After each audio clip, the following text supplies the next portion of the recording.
Good morning friends. आज हम लोग शुरू करने जा रहे हैं अकाउंट पार्ट 1 का पहला लेसन, साझेदारी विषय प्रवेश, जो आपके बोर्ड के एग्ज़ाम में 4 मार्क्स के लिए होगा।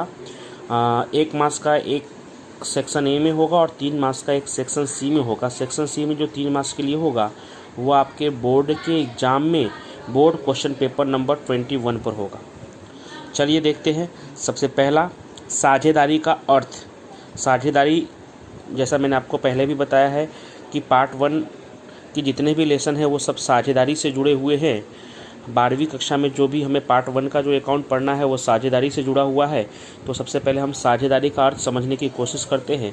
तो साझेदारी अधिनियम 1932 के कलम 4 अनुसार करार करने योग्य 2 या 2 से अधिक व्यक्ति मिलकर, करार करने योग्य 2 या 2 से अधिक व्यक्ति मिलकर। करार करने योग्य का मतलब ऐसा होता है कि 3 प्रकार के व्यक्ति ऐसे हैं जो करार नहीं कर सकते, जैसे कि जिसकी उम्र 18 वर्ष से कम हो, जो अस्थिर दिमाग यानी पागल हो, या जो कानून की दृष्टि से दिवालिया घोषित हो गया हो, ऐसे व्यक्ति करार नहीं कर सकते। इनके अलावा के 2 या 2 से अधिक व्यक्ति मिलकर लाभ कमाने के उद्देश्य से, जिनका मुख्य उद्देश्य लाभ कमाने का हो और कानूनन धंधा करते हो। कानूनन धंधा का अर्थ ये हुआ कि जिस शहर, राज्य या देश में धंधा कर रहे हैं उनके नियमों का पालन हो। तो ऐसी व्यवस्था को हम साझेदारी कहते हैं और उसमें जुड़े हुए प्रत्येक व्यक्ति को साझेदार कहते हैं। एक बार फिर से देखते हैं।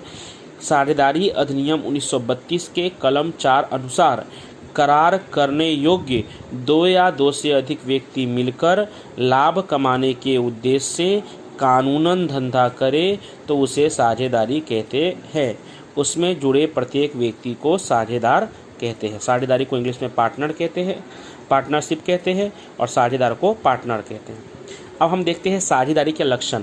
ऐसे कौन से लक्षण हैं जिससे हम देखकर समझ जाएंगे कि भाई ये साझेदारी है। तो पहला, साझेदारी यह करार से अस्तित्व में आती है, यानी बिना करार का साझेदारी नहीं हो सकता। और करार भी मौखिक और लिखित दोनों हो सकता है, लेकिन लिखित करार ज़्यादा इच्छनीय है, यानी अच्छा है। दूसरा है, साझेदारी का उद्देश्य लाभ कमाने का होना चाहिए। जैसे आपने 11वीं पढ़ा था गैर व्यापारिक संस्था, तो उसका उद्देश्य लाभ कमाने का नहीं था, उसका उद्देश्य समाज सेवा का था। लेकिन यहाँ साझेदारी का उद्देश्य लाभ कमाने का होना चाहिए। तीसरा, साझेदारी पेढ़ी का धंधा कानूनन होता है, यानी जो भी हमारे देश, राज्य या शहर का कानून है उसका पालन होना चाहिए।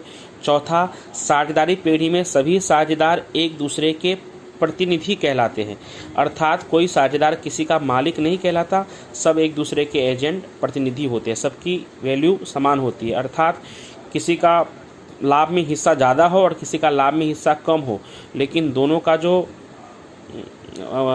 हक है, अधिकार है, वो एक जैसा होगा। लाभ किसी को ज़्यादा प्राप्त होगा तो किसी को कम प्राप्त होगा, लेकिन दोनों कहलाएंगे तो मालिक ही। पांचवा, साझेदारी पेढ़ी में कम से कम 2 और अधिक से अधिक 50 साझेदार होते हैं। कम से कम 2 और अधिक से अधिक 50 साझेदार होते हैं। यहाँ भूल से 200 लिख दिया था, 50 साझेदार हो सकते हैं। साझेदारी पेढ़ी के साझेदारों की जिम्मेदारी अमर्यादित होती है, अर्थात कि अगर पेढ़ी का दायित्व चुकाने के लिए पेढ़ी के पास पर्याप्त संपत्ति न हो तो साझेदार की निजी संपत्तियों को बेचकर भी वो दायित्व चुकाना पड़ सकता है।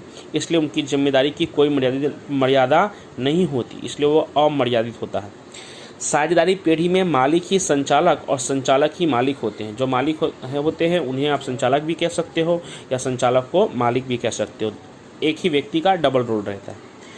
अब साझेदारी करार पत्र का अर्थ, एग्रीमेंट लेटर या पार्टनरशिप डीड कहते हैं इसको। उसका मतलब क्या होता है? तो साझेदारी यह करार से अस्तित्व में आती है। साझेदारी यह किससे अस्तित्व में आती है? करार से। बिना एग्रीमेंट का कोई साझेदारी नहीं माना जाएगा। करार लिखित अथवा मौखिक हो सकता है, जैसे मैंने आपको पहले बताया था, परंतु साझेदारों से संबंधित लिखित करार को ही साझेदारी करार पत्र कहते हैं। कि यहाँ पे क्या है? पत्र। पत्र तो मौखिक होता नहीं है, इसलिए साझेदारों से संबंधित जो लिखित करार होगा उसी को हम साझेदारी करार पत्र कहते हैं। अब अगला टॉपिक है साझेदारी करार पत्र में समाविष्ट मुद्दे। तो उसमें कुछ 12-13 मुद्दे हैं, देखते हैं। पहला, साझेदारों की जानकारी उसमें होनी चाहिए। ये इतना कोई महत्वपूर्ण नहीं है, बस जानने के लिए ज़रूरी है कि साझेदारी करार पत्र में क्या क्या होता है। यानी एग्रीमेंट लेटर आप कभी देखेंगे या उसमें विचार आएगा आपके मन में कि उसमें क्या क्या हो सकता है। तो उसमें साझेदारों की जानकारी कि भाई कितने साझेदार हैं, उनका नाम क्या है, पेढ़ी का विवरण, पेढ़ी का नाम क्या है, पेढ़ी का एड्रेस क्या है, धंधे का प्रकार, पेढ़ी किस प्रकार का धंधा करती है, साझेदारी का प्रारंभ, पेढ़ी का प्रारंभ कब से हुआ है, वो पूंजी के बारे में कि कौन सा साझेदार कितना पूंजी लाएगा, साझेदार को पूंजी पर ब्याज कितना दिया जाएगा, आहरण, कौन सा साझेदार वर्ष दौरान कितना आहरण कर सकता है, उन पर आहरण पर ब्याज कितना वसूल करना है। 9वां है लाभ हानि का प्रमाण, उनके बीच लाभ हानि कौन से प्रमाण में बांटा जाएगा। उसके बाद 10वां है साझेदारों को दिया जाने वाला वेतन, बोनस, कमीशन, भविष्य में साझेदार अगर कोई एक्स्ट्रा काम करता है, अतिरिक्त काम करता है तो उसे कितना वेतन बोनस देना है, उसके बारे में भी पहले से ही उल्लेख होना चाहिए। साझेदार द्वारा पेढ़ी को दी लोन, अगर साझेदार ने पेढ़ी को लोन दिया होगा तो उस पर कितना ब्याज देना है पेढ़ी को। ख्याति की गणना के बारे में, ख्याति की गणना करनी है कि नहीं करनी है, कौन से पद्धति से करना है उसके बारे में। साझेदार का प्रवेश, अगर साझेदार का प्रवेश होता है तो उसके लिए क्या नियम है, निवृत्ति होता है तो क्या नियम है, पेढ़ी का विसर्जन अगर करना हो तो उसके लिए क्या प्रावधान है। इन सब के बारे में करार पत्र में पहले से उल्लेख होता है। अधिक से अधिक इस मुद्दे में, जरूरी नहीं कि हर करार पत्र में ये 14 मुद्दे हो ही, लेकिन अधिक से अधिक ये 14 मुद्दे हो सकते हैं। अब है साझेदारी करार पत्र के अनुपस्थिति में, यदि हमने साझेदारी करार पत्र बनाया ही नहीं, हमारा करार मौखिक हुआ हो, या साझेदारी करार पत्र में किसी मुद्दे का, इन 14 मुद्दों में से किसी मुद्दे का उल्लेख करना रह गया हो, तब 1932 का कानूनी प्रावधान क्या कहता है, तब आपको क्या समझना है। मतलब अगर इन 14 मुद्दों में से किसी मुद्दे का उल्लेख नहीं है, यानी साझेदार के वेतन के बारे में कोई उल्लेख नहीं है या पूंजी के बारे में पहले से कोई उल्लेख नहीं है, तो हमें क्या समझना चाहिए। तो उसके लिए हम देखते हैं, तो उसके लिए 7 अलग अलग प्रावधान बताए गए हैं। पहला, साझेदार द्वारा पेढ़ी में लगाई गई पूंजी की कोई मर्यादा नहीं है, यानी पहले से कोई उल्लेख नहीं है तो कोई भी साझेदार पेढ़ी में कितना भी पूंजी लगा सकता है, कम से कम, अधिक से अधिक, उसकी कोई मर्यादा नहीं है। दूसरा, साझेदार को पूंजी पर ब्याज नहीं चुकाया जाएगा, यानी अर्थात कि अगर प्रश्न में नहीं लिखा हुआ है तो साझेदार को पूंजी पर ब्याज नहीं चुकाया जाएगा। तीसरा, साझेदारों को उनके आहरण पर ब्याज वसूल नहीं किया जाएगा, प्रश्न में अगर पहले से उल्लेख नहीं है तो पूंजी पर ब्याज भी नहीं चुकाया जाएगा और आहरण पर ब्याज वसूल भी नहीं किया जाएगा। चौथा, साझेदारों के बीच लाभ हानि समान अनुपात में बांटा जाएगा, यानी पहले से उल्लेख नहीं है तो साझेदारों के बीच जो लाभ हानि का अनुपात होगा वो समान होगा।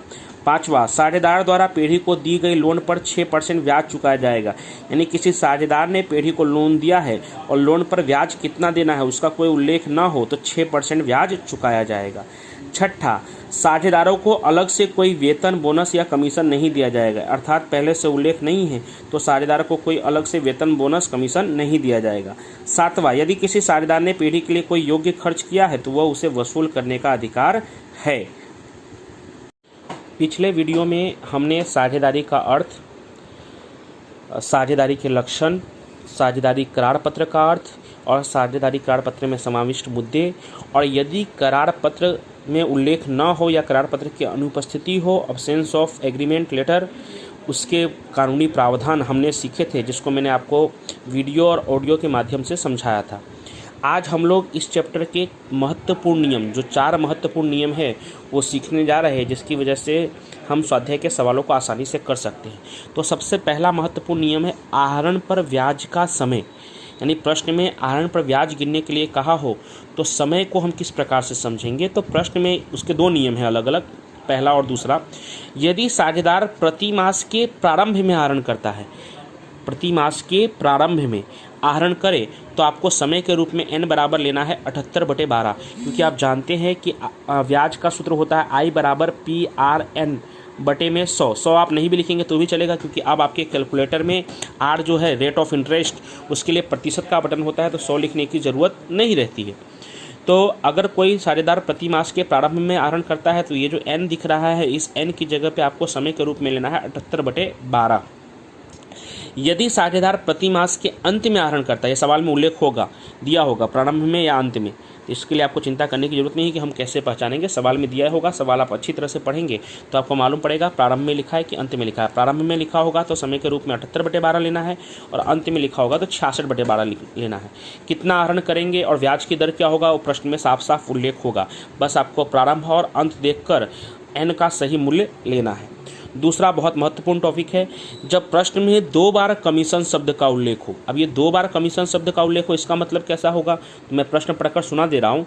राम और श्याम एक पीढ़ी के समान हिस्से में लाभ हानि बांटने वाले साझेदार है। श्याम को उसका कमीशन देने के बाद शेष शुद्ध लाभ पर 10% कमीशन देना है। ध्यान सुनिएगा, श्याम को उसका कमीशन देने के बाद शेष शुद्ध लाभ पर 10% कमीशन देना है। 2 बार कमीशन आया, कैसे? तो श्याम को उसका कमीशन एक बार देने के बाद शेष शुद्ध लाभ पर 10% कमीशन देना है, तो 2 बार कमीशन हो गया। तो श्याम को मिलने वाली कुल रकम याद कीजिए, ऐसा कुछ लिखा होगा। तो जब 2 बार कमीशन शब्द का उल्लेख हो और व्यक्ति साझेदार हो, तब साझेदार का कमीशन बराबर कुल लाभ जो प्रश्न में दिया होगा गुणे कमीशन की दर, वो भी प्रश्न में दिया होगा, और बटे में 100 प्लस कमीशन की दर। अर्थात अगर कुल लाभ मान लो 1,10,000 है, कमीशन की दर 10% है, तो 1,10,000 गुणे 10 बटे में 110। 110 क्योंकि 100 और 10 जोड़ेंगे तो 110 होगा। अगर 8% है तो 8 बटे 108, 15% है तो 15 बटे 115, 12% है तो 12 बटे 112, यानी जो भी होगा 100 में प्लस हो जाएगा जब वो व्यक्ति साझेदार होगा और प्रश्न में 2 बार कमीशन आएगा। यानी 2 अलग अलग शर्तें हैं। 2 बार कमीशन शब्द का उल्लेख भी होना चाहिए और व्यक्ति कौन होना चाहिए? साझेदार होना चाहिए। अगर प्रश्न में 2 बार कमीशन शब्द का उल्लेख होगा भी और व्यक्ति साझेदार नहीं है, मैनेजर है, तब कुल लाभ गुणे कमीशन की दर, चाहे 1 बार हो कमीशन चाहे 2 बार कमीशन हो, अगर व्यक्ति मैनेजर है तो कुल लाभ यानी 1,10,000, कमीशन की दर 10% तो 10%, तब 10 बटे 110 लिखने की जरूरत नहीं, 10%। 10 बटे 100 कर सकते हैं परसेंट को अगर नहीं दबाना है तो, नहीं तो फिर 10%। लेकिन हाँ, अगर 2 बार कमीशन होगा और साझेदार होगा तो 10 बटे 110, 5 है तो 5 बटे 105, 15 है तो 15 बटे 115। यहाँ पे अगर 2 बार कमीशन भी होगा और व्यक्ति मैनेजर है तो सिर्फ 10%, 5%, 15%। तीसरा महत्वपूर्ण नियम, जब प्रश्न में भूल सुधार प्रविष्टि करने को कहा गया हो। अभी भूल सुधार प्रविष्टि का मतलब कैसे लिखा होगा प्रश्न, तो मैं एक बार प्रश्न पढ़कर सुना दे रहा हूँ आपको। A, B और C पेढ़ी का 1,00,000 रुपये का लाभ 3:2:1 में बांटने के बदले भूल से 2:2:1 में बांट दिया, जिसे सुधारने के लिए भूल सुधार प्रविष्टि लिखो। ऐसे स्पष्ट लिखा होगा कि पेढ़ी का 1,00,000 रुपये का लाभ 3:2:1 जो सही अनुपात था उसमें बांटने के बदले भूल से 2:2:1 में बांट दिया, भूल सुधार प्रविष्टि लिखा। ऐसा लिखा ही होगा। तब सबसे पहले आपको साझेदार का नाम लिखना होगा। तो हमने उदाहरण में लिया था ABC, तो ABC नाम लिख देंगे। सही असर यानी कि जो 1,00,000 रुपये का जो लाभ है उसको सही कौन सा अनुपात था? 3:2:1, तो 3:2:1 में इधर बांट कर हम लिख देंगे। एक एग्जाम्पल के रूप में खाली बता रहा हूँ। और माइनस, उसी के नीचे माइनस गलत असर। गलत असर यानी भूल से जो हुआ था वो, तो भूल से क्या हो गया था? तो 2:2:1 में बांट दिए, तो वो यहाँ लिख देना है। अब प्लस माइनस करके जो रकम आएगा वो नीचे लिखना है, ऊपर वाले में से नीचे वाले को घटाकर जो आएगा वो आपको नीचे लिखना है। यदि आपका उत्तर, ये घटाने के बाद आपका उत्तर माइनस में आए तो साझेदार के पूंजी खाते या चालू खाते उधार होगा, और यदि आपका उत्तर प्लस में आता है घटाने के बाद तो साझेदार के पूंजी खाते या चालू खाते जमा होगा। जैसे मान लेते हैं कि A और B का माइनस में आया तो A के पूंजी खाते उधार, B के पूंजी खाते उधार, और C का प्लस में आया तो C के पूंजी खाते जमा। आप सोच रहे होंगे कि तीनों का माइनस में आ गया, तो ऐसा कभी नहीं होगा कि तीनों का माइनस में या तीनों का प्लस में आए। किसी 2 का माइनस में 1 का प्लस में, किसी 1 का माइनस में 2 का प्लस में, 1 का माइनस 1 का प्लस 1 का जीरो भी आ सकता है, लेकिन तीनों का माइनस या तीनों का प्लस में नहीं आएगा, क्योंकि तीनों को जोड़कर जीरो भी होना चाहिए। अगला लास्ट जो आपका टॉपिक है इस पाठ को सीखने के लिए, प्रारंभिक पूंजी।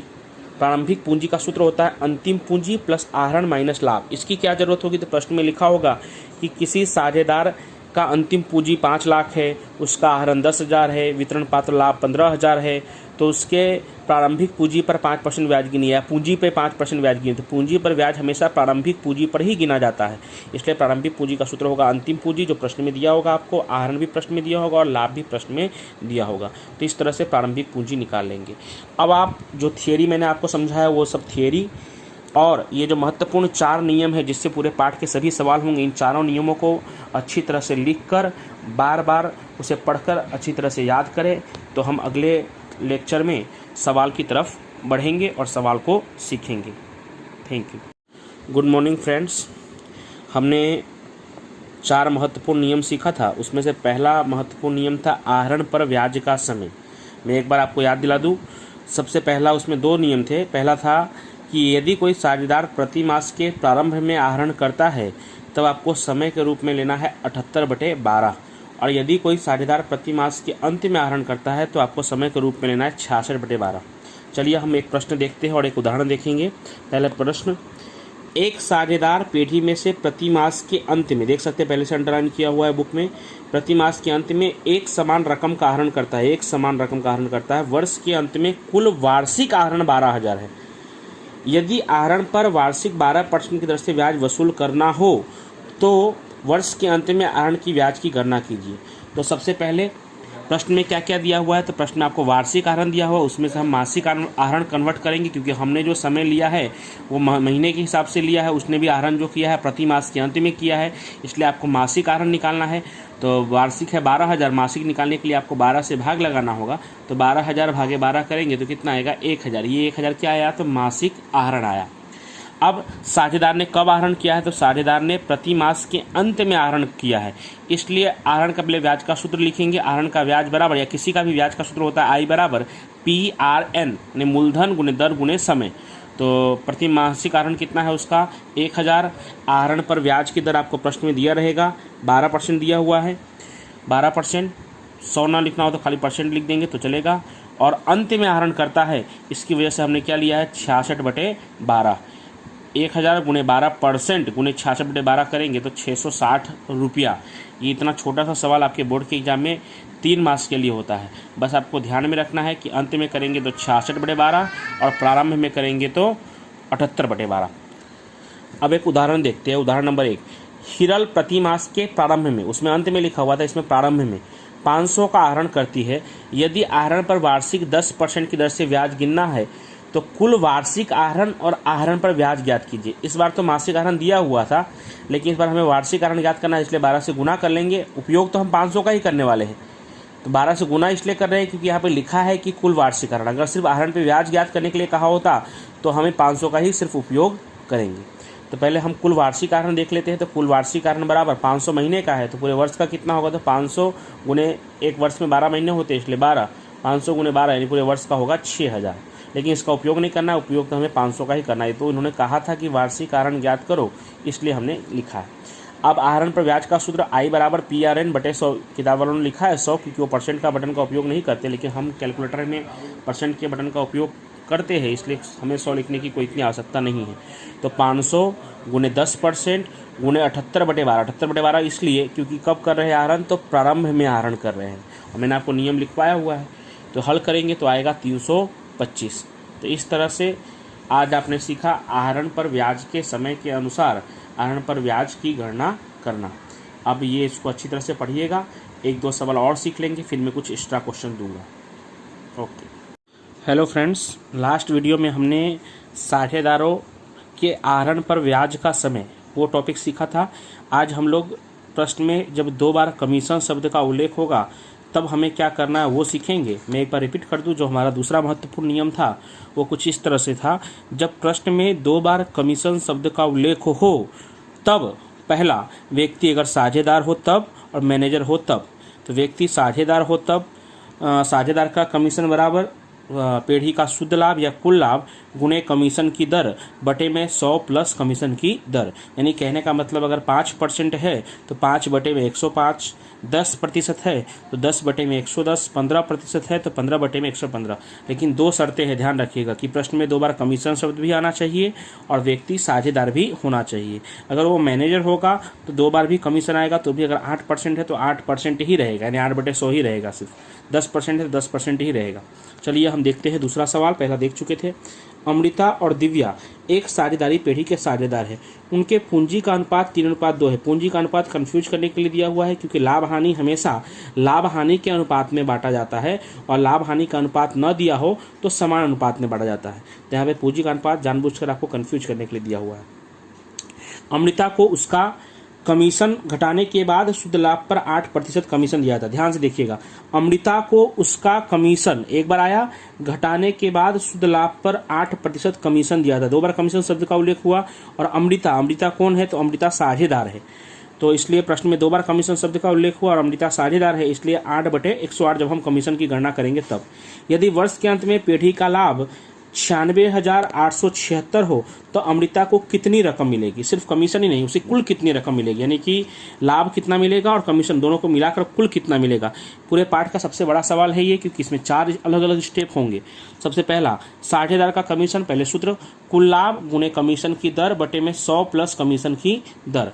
साझेदार कौन है, तो अमृता और दिव्या है। उनके लाभ हानि का अनुपात नहीं दिया हुआ है, पूंजी का दिया हुआ है, वो कंफ्यूज करने के लिए लाभ हानि का अनुपात नहीं दिया हुआ है, इसलिए समान अनुपात 1:1 माना जाएगा। सबसे पहले साझेदार का कमीशन का सूत्र लिख दिया हमने। अब साझेदार कौन था जिसको कमीशन मिलने वाला था, अमृता। तो अमृता का कमीशन बराबर कुल लाभ जो आपको प्रश्न में दिया हुआ है कितना 96,876 गुणे कमीशन की दर 8% और बटे में 108। 108 इसलिए क्योंकि साझेदार है और 2 बार कमीशन आया, तो 100 प्लस 8 करेंगे तो कितना होगा 108।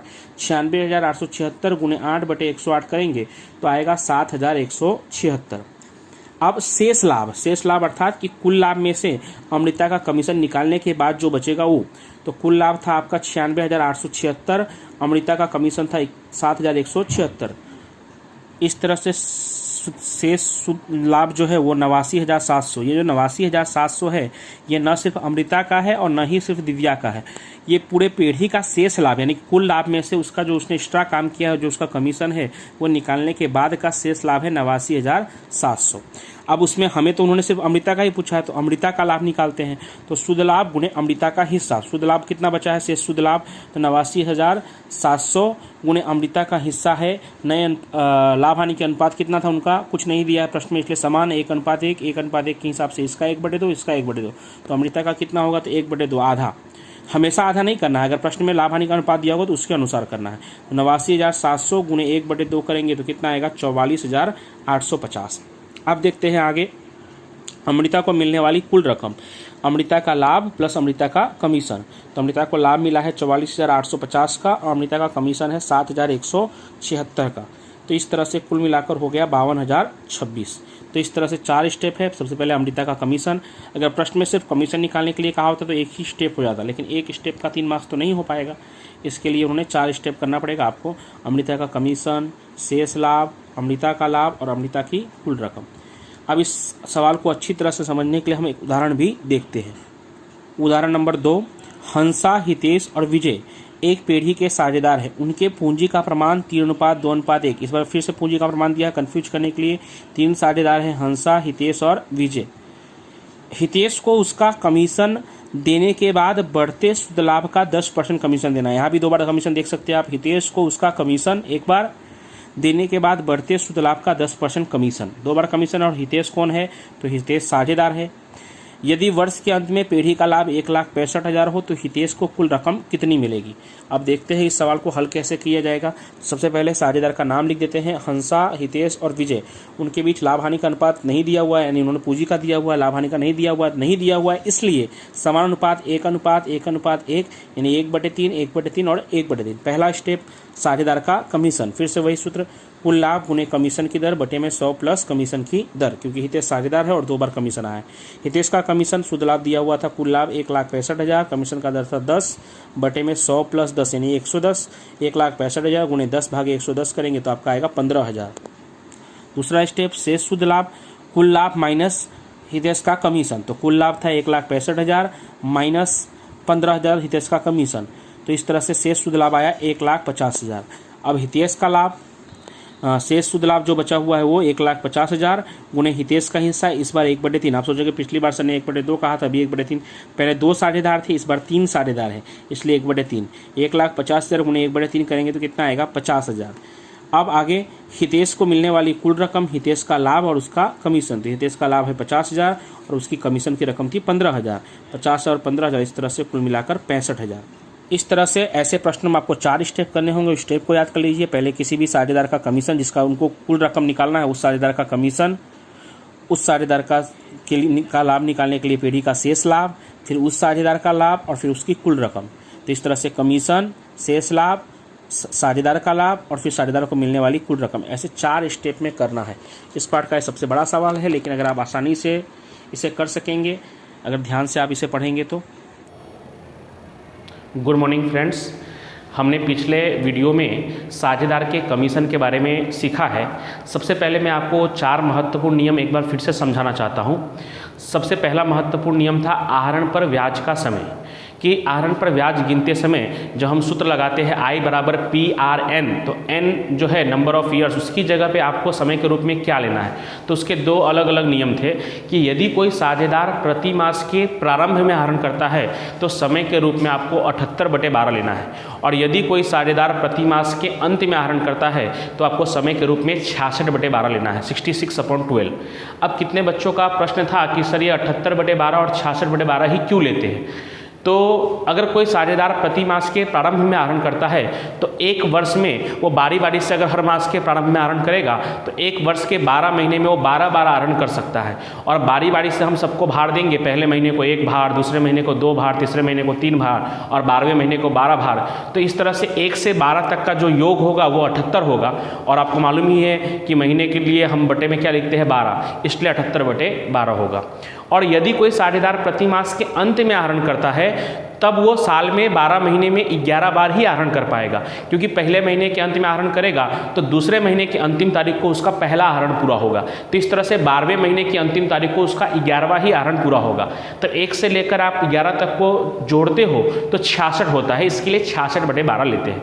खैर इसे इतने एक्सप्रेशन की ज़रूरत नहीं है, क्योंकि आपके कोर्स में सिर्फ आपको याद रखना है कि 78/12 लेना है और 66/12 लेना है। प्रारंभ में करेंगे तो 78/12 और अंत में करेंगे तो 66/12। दूसरा महत्वपूर्ण नियम था कमीशन। जब प्रश्न में 2 बार कमीशन शब्द का उल्लेख हो तब हमें क्या करना है।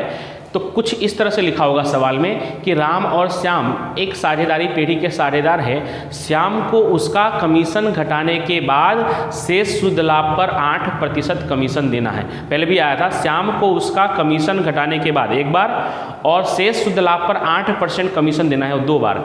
जब 2 बार कमीशन शब्द का उल्लेख हो और व्यक्ति साझेदार हो तब साझेदार का कमीशन बराबर शुद्ध लाभ या कुल लाभ गुणे कमीशन की दर बटे में 100 प्लस कमीशन की दर। यानी कहने का मतलब कि अगर मान लीजिए कि शुद्ध लाभ 1,10,000 है और कमीशन की दर 10% है, तो 1,10,000 गुणे 10 भागे 100 प्लस 10 यानी 110। अगर 5% है तो 5/105, 8% है तो 8/108। लेकिन अगर व्यक्ति मैनेजर है तब 2 बार भी कमीशन शब्द का उल्लेख होगा तो भी सिंपल वे में उसका कैलकुलेशन होगा। मैनेजर का कमीशन बराबर कुल लाभ गुणे कमीशन की दर, चाहे 1 बार कमीशन का उल्लेख हो चाहे 2 बार कमीशन शब्द का उल्लेख हो। तीसरा महत्वपूर्ण नियम था भूल सुधार प्रविष्टि। जब आपको प्रश्न में भूल सुधार प्रविष्टि करने के लिए कहा हो तो सबसे पहले साझेदार का नाम, उसके बाद सही असर माइनस उसमें से जो गलत असर हो गया है वो माइनस करना है। सही में से गलत असर को घटाने के बाद यदि आपका उत्तर माइनस में आता है तो उस साझेदार के पूंजी खाते या चालू खाते उधार होगा, और यदि आपका उत्तर प्लस में आता है तो साझेदार के पूंजी खाते या चालू खाते जमा होगा। उसके बाद चौथा नियम था प्रारंभिक पूंजी का सूत्र। प्रारंभिक पूंजी बराबर होता है अंतिम पूंजी प्लस आहरण माइनस लाभ, क्योंकि प्रश्न में आपको प्रारंभिक पूंजी पर ब्याज गिनने के लिए कहा होगा और आपको अंतिम पूंजी दिया होगा, तो उस पर से आपको प्रारंभिक पूंजी निकालना होगा। आज जो हम टॉपिक सीखने वाले हैं तो हमने साझेदार का कमीशन का सीख लिया है। अब आज हम मैनेजर के कमीशन के बारे में सीखने वाले हैं और साथ ही कुछ दूसरे 2 सवाल करने वाले हैं जिसमें कोई महत्वपूर्ण नियम का तो उपयोग नहीं होगा, वो सामान्य ही सवाल है। तो चलिए देखते हैं। सबसे पहले क्वेश्चन नंबर 3 आपकी बुक का है। आपके पास कितने लोगों के पास अभी बुक अवेलेबल नहीं होगा, इसके लिए मैं सवाल भी लिखा हूँ। विस्मय, अभिजीत और कुणाल 3:2:4 के प्रमाण में लाभ हानि बांटने वाले साझेदार हैं। ध्यान रखिएगा, 3:2:4 के प्रमाण में लाभ हानि बांटने वाले साझेदार है। मैनेजर दिया हुआ है, मैनेजर को उसका कमीशन देने के बाद बढ़ते लाभ का 10% कमीशन देना है। तो कमीशन तो यहाँ भी 2 बार आया है, एक बार ये रहा कमीशन और एक बार ये रहा कमीशन, लेकिन व्यक्ति कौन है तो मैनेजर है। मैनेजर को उसका कमीशन देने के बाद बढ़ते लाभ का 10% कमीशन देना है। अभिजीत के हिस्से का लाभ 30,000 हो तो मैनेजर का कमीशन ज्ञात करो। तो मैंने जैसे आपको पहले कहा था, तो पहले हम सूत्र लिख लेंगे। मैनेजर का कमीशन बराबर कुल लाभ गुणे कमीशन की दर। कमीशन का दर आपको प्रश्न में दिया हुआ है 10%, वो मैंने लिख दिया 10%। अब हमें क्या चाहिए, कुल लाभ। कुल लाभ तो नहीं दिया है, लेकिन उन्हें अभिजीत के हिस्से का लाभ दिया है। हमने संकेत में नाम रखा है, विस्मय को वी, अभिजीत को ए और कुणाल को के नाम दिया है। तो अभिजीत के हिस्से का लाभ कितना है, 30,000। हमें अभिजीत के हिस्से का लाभ नहीं चाहिए, हमें तो क्या चाहिए, कुल लाभ। तो यहाँ पे एक पद रखेंगे कि भाई अभिजीत का 2 भाग पर 30,000 है, तो कुल है पीढ़ी के कुल तीनों साझेदार का मिलाकर 3, 2, 5 और 4, 9, तो कुल भाग है 9। तो 2 भाग पर अगर 30,000 है तो 9 भाग पर कितना, त्रियक गुना करेंगे तो 30,000 गुणे 9 भागे 2 करेंगे तो आएगा 1,35,000। इस तरह से पीढ़ी का कुल लाभ आया 1,35,000 और मैनेजर का कमीशन का दर है 10%। 2 बार है लेकिन व्यक्ति मैनेजर है तो एक ही बार माना जाएगा, तो मैनेजर के कमीशन का दर है 10%। 1,35,000 गुणे 10% करेंगे तो कितना आएगा, 13,500। तो इस तरह से मैनेजर का कमीशन आया 13,500। फिर से एक बार देख सकते हैं, तीनों साझेदार का नाम दिया हुआ था, तीनों साझेदार को नाम दिया हमने, उनके लाभ हानि का अनुपात दिया हुआ था 3:2:4, तो हमने लिखा 3:2:4। उसमें से अभिजीत के हिस्से का लाभ दिया हुआ था 30,000। अभिजीत का भाग कितना है, 2 भाग। हमें अभिजीत के हिस्से का लाभ नहीं चाहिए, हमें मैनेजर का कमीशन निकालने के लिए कुल लाभ चाहिए। तो उसके लिए हमने क्या किया कि भाई 2 भाग पर 30,000, तो कुल कितना है, तो 3, 2, 5 और 4, 9, कुल 9 है। तो 9 भाग पर कितना, तो 9 भाग पर आया 30,000 गुणे 9 भागे 2 करने पर 1,35,000 कुल लाभ आया। कमीशन का दर 10%, 1,35,000 गुणे 10% करेंगे तो 13,500 रुपया मैनेजर का कमीशन हुआ। दूसरा एक सवाल देखते हैं, चौथा सवाल है आपकी बुक का, राजकुमार, कौशिक और शर्मा का लाभ हानि वितरण का अनुपात 15:10:9, 15:10:9 है। यदि वर्ष के अंत में पीढ़ी का लाभ 68,000 हो तो प्रत्येक साझेदार का लाभ ज्ञात कीजिए। ये एकदम आसानी सवाल है, बोर्ड में पूछे जाने के चांसेस ना के बराबर है, फिर भी आपके बुक में है तो कर रहे हैं। साझेदार का नाम है, राजकुमार को आर नाम दिया है, कौशिक को के और शर्मा को एस।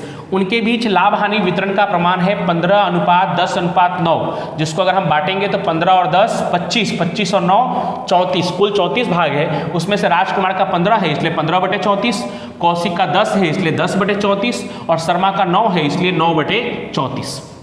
अब बारी बारी से हम बांटते हैं। तो सबसे पहले राजकुमार का लाभ 68,000 कुल लाभ है आपके पीढ़ी का, ये दिया हुआ है पीढ़ी का लाभ 68,000 कुल लाभ।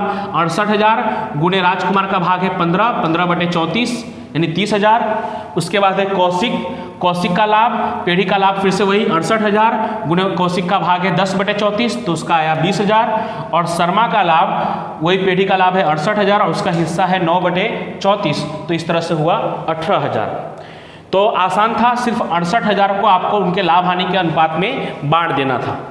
उसके बाद लास्ट सवाल एक देखते हैं, 5वां सवाल, मेहता को पांडे का 4 गुना, मेहता को पांडे का 4 गुना और वाजपेयी को मेहता के हिस्से का आधा भाग मिलता है। यदि पीढ़ी का लाभ 87,500 हो तो प्रत्येक साझेदार के लाभ की रकम ज्ञात कीजिए। हो सकता है कि पहले बार में आपको समझ में ना आया हो ये प्रश्न, तो कम से कम एक बार प्रश्न पढ़ने के बाद आपको ये तो मालूम पड़ा कि 3 साझेदार है, एक मेहता, दूसरा पांडे और तीसरा वाजपेयी। उनकी सरनेम दी हुई है, मेहता, पांडे और वाजपेयी। हमने साझेदार का नाम लिखा, शॉर्ट नेम दिया है, मेहता को एम, पांडे को पी और वाजपेयी को वी। अब बारी बारी से एक एक लाइन पढ़ते हैं। मेहता को पांडे का 4 गुना, मेहता को पांडे का 4 गुना, यानी मेहता का कब मालूम पड़ेगा, जब पांडे का मालूम पड़ेगा। तो मान लेते हैं कि पांडे के हिस्से का लाभ 1 है। आप इसको 2 भी मान सकते हैं, 3 भी मान सकते हैं, लेकिन 1 इसलिए मानते हैं क्योंकि 1 का कितना भी गुना करना आसान होता है। तो फिर से जाते हैं, मेहता को पांडे का 4 गुना, मेहता को पांडे का कितना गुना, 4 गुना। तो पांडे का आपने मान लिया है 1, तो मेहता का कितना हो जाएगा 4। वाजपेयी को मेहता के हिस्से का, वाजपेयी को मेहता के हिस्से का आधा भाग, तो 4 का आधा कितना होगा 2। तो इस तरह से लाभ हानि वितरण का उनका अनुपात हो गया 4:1:2।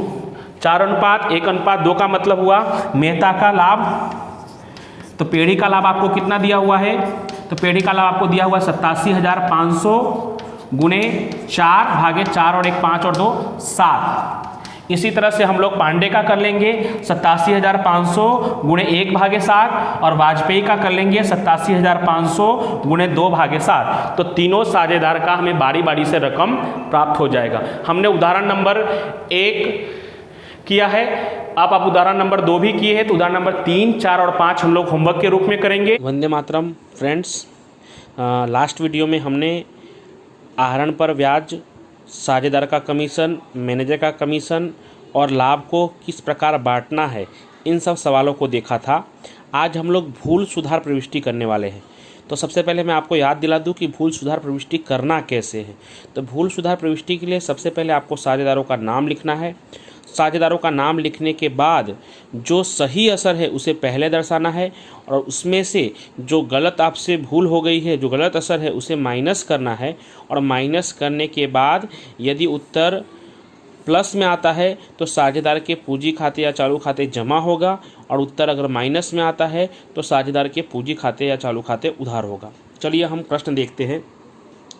5 तक के प्रश्नों को हमने देख लिया था। छठा प्रश्न, शिला, सुरभि और संकेत की साझेदारी पेढ़ी का 1,35,000 का लाभ 3:2:3 के प्रमाण में बांटने के बदले भूल से 2:1:3 के प्रमाण में बांट दिया।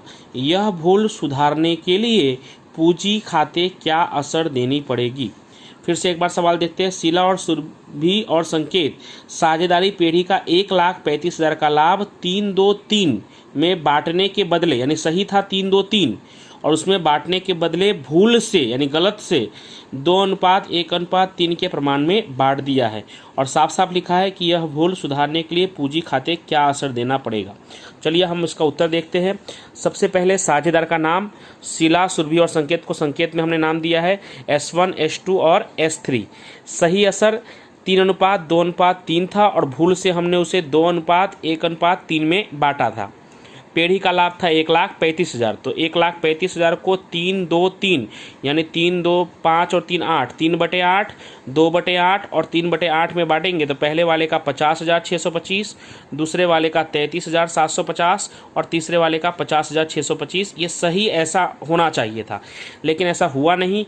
भूल से हमने 2:1:3 में बांट दिया। तो वो किस अनुपात में रहा होगा, तो 1,35,000 को 2:1:3 में बांटेंगे आप तो 2 और 1 3 और 3 6, यानी 1,35,000 गुणे 2/6 S1 का, 1,35,000 गुणे 1/6 S2 का और 1,35,000 गुणे 3/6 S3 का। तो इस हिसाब से S1 का आएगा 45,000, S2 का आएगा 22,500 और S3 का आएगा 67,500। अब प्लस माइनस करते हैं। 50,625 में से 45,000 घटाएंगे तो प्लस में आएगा 5,625। 33,750 में से 22,500 घटाएंगे तो प्लस में ये भी आएगा 11,250। लेकिन 50,625 में से 67,500 घटाएंगे तो माइनस में आएगा 16,875। इस बात का भी ध्यान रखिएगा कि ये तीनों का योग जो है या जितने भी साझेदार होंगे उनका सबका योग 0 हो जाना चाहिए। अब हमारा नियम क्या था कि माइनस में आएगा तो पूंजी या चालू खाते उधार होगा और प्लस में आएगा तो जमा होगा।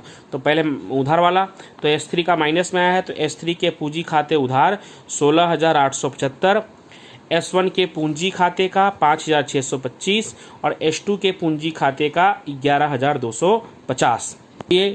चलिए अब एक उदाहरण भी देखते हैं।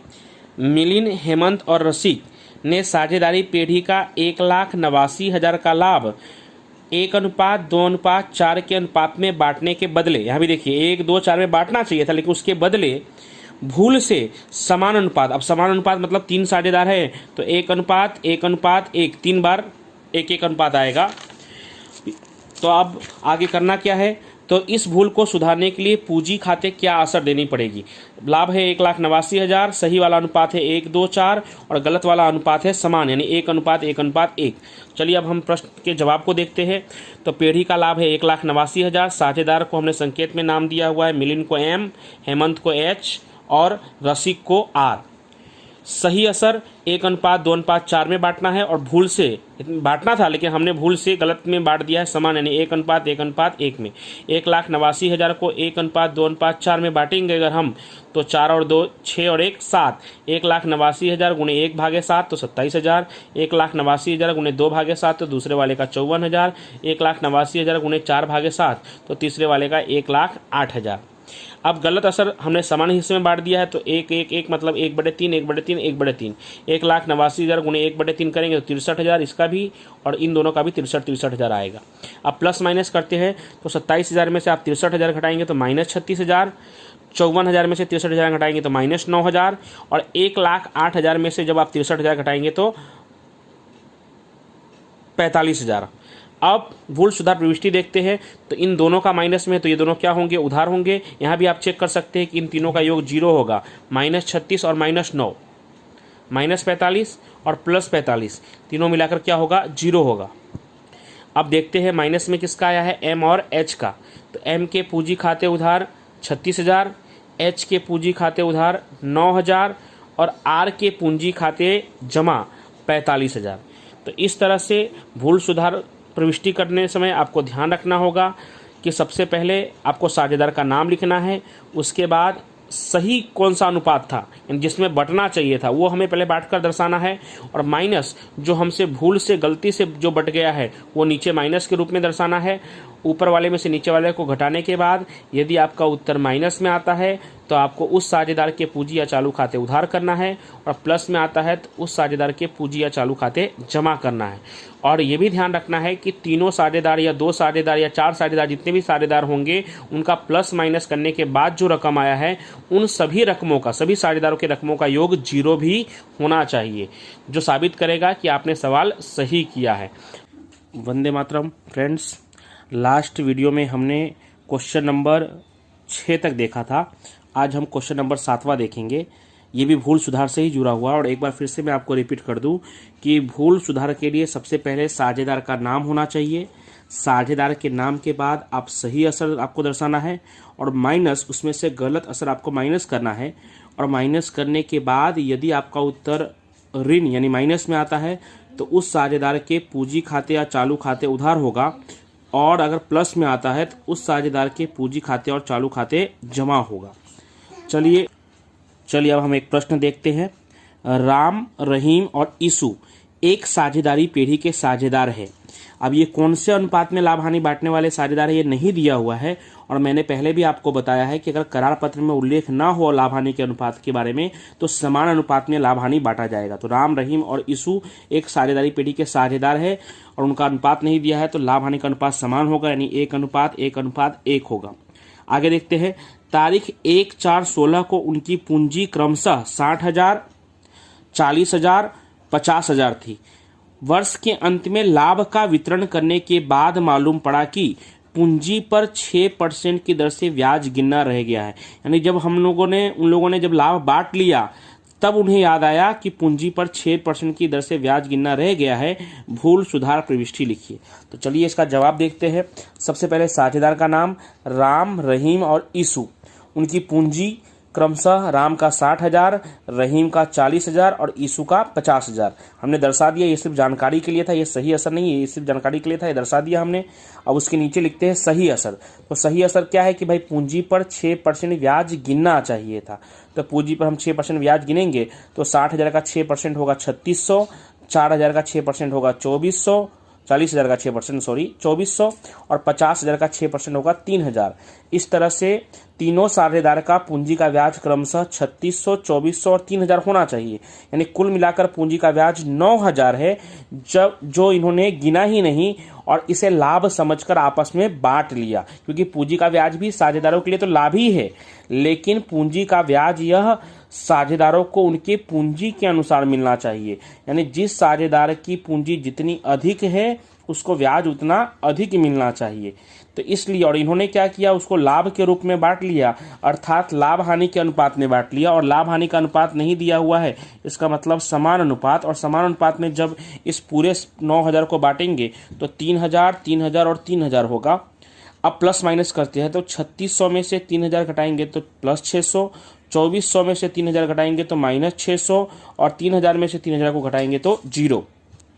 अब इसकी भूल सुधार प्रविष्टि कैसे होगी, तो जैसे हमने देखा है कि जो साझेदार का माइनस में आएगा वो उधार होगा। तो रहीम का माइनस में आया है तो रहीम के पूंजी खाते उधार 600, राम का प्लस में आया है तो राम के पूंजी खाते जमा 600, और ईसु का संयोग से प्लस माइनस 0 हो गया है तो उसका ना उधार होगा ना जमा होगा, और सबका योग भी कर आप देखेंगे तो 0 ही होगा, जैसे मैंने पहले भी कहा है। अब इसी तरह के सवाल का हम एक उदाहरण भी देखते हैं तो आपको अच्छी तरह से ख्याल आएगा।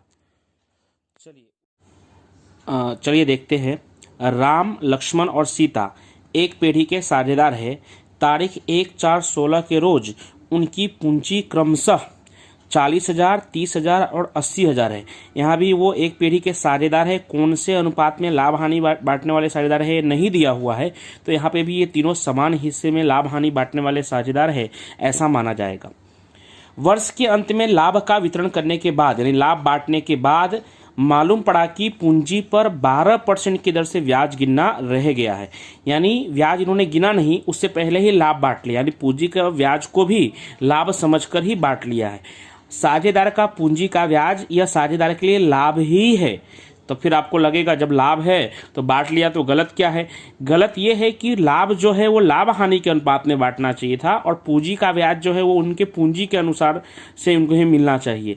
यानी जिस साझेदार ने अधिक पूंजी लगाई है उसे अधिक ब्याज मिलना चाहिए, जिसने कम पूंजी लगाई उसे कम ब्याज मिलना चाहिए। और यहाँ क्या हो गया है कि उन्होंने लाभ के रूप में बांट लिया, मतलब लाभ हानि के अनुपात में बांट लिया है।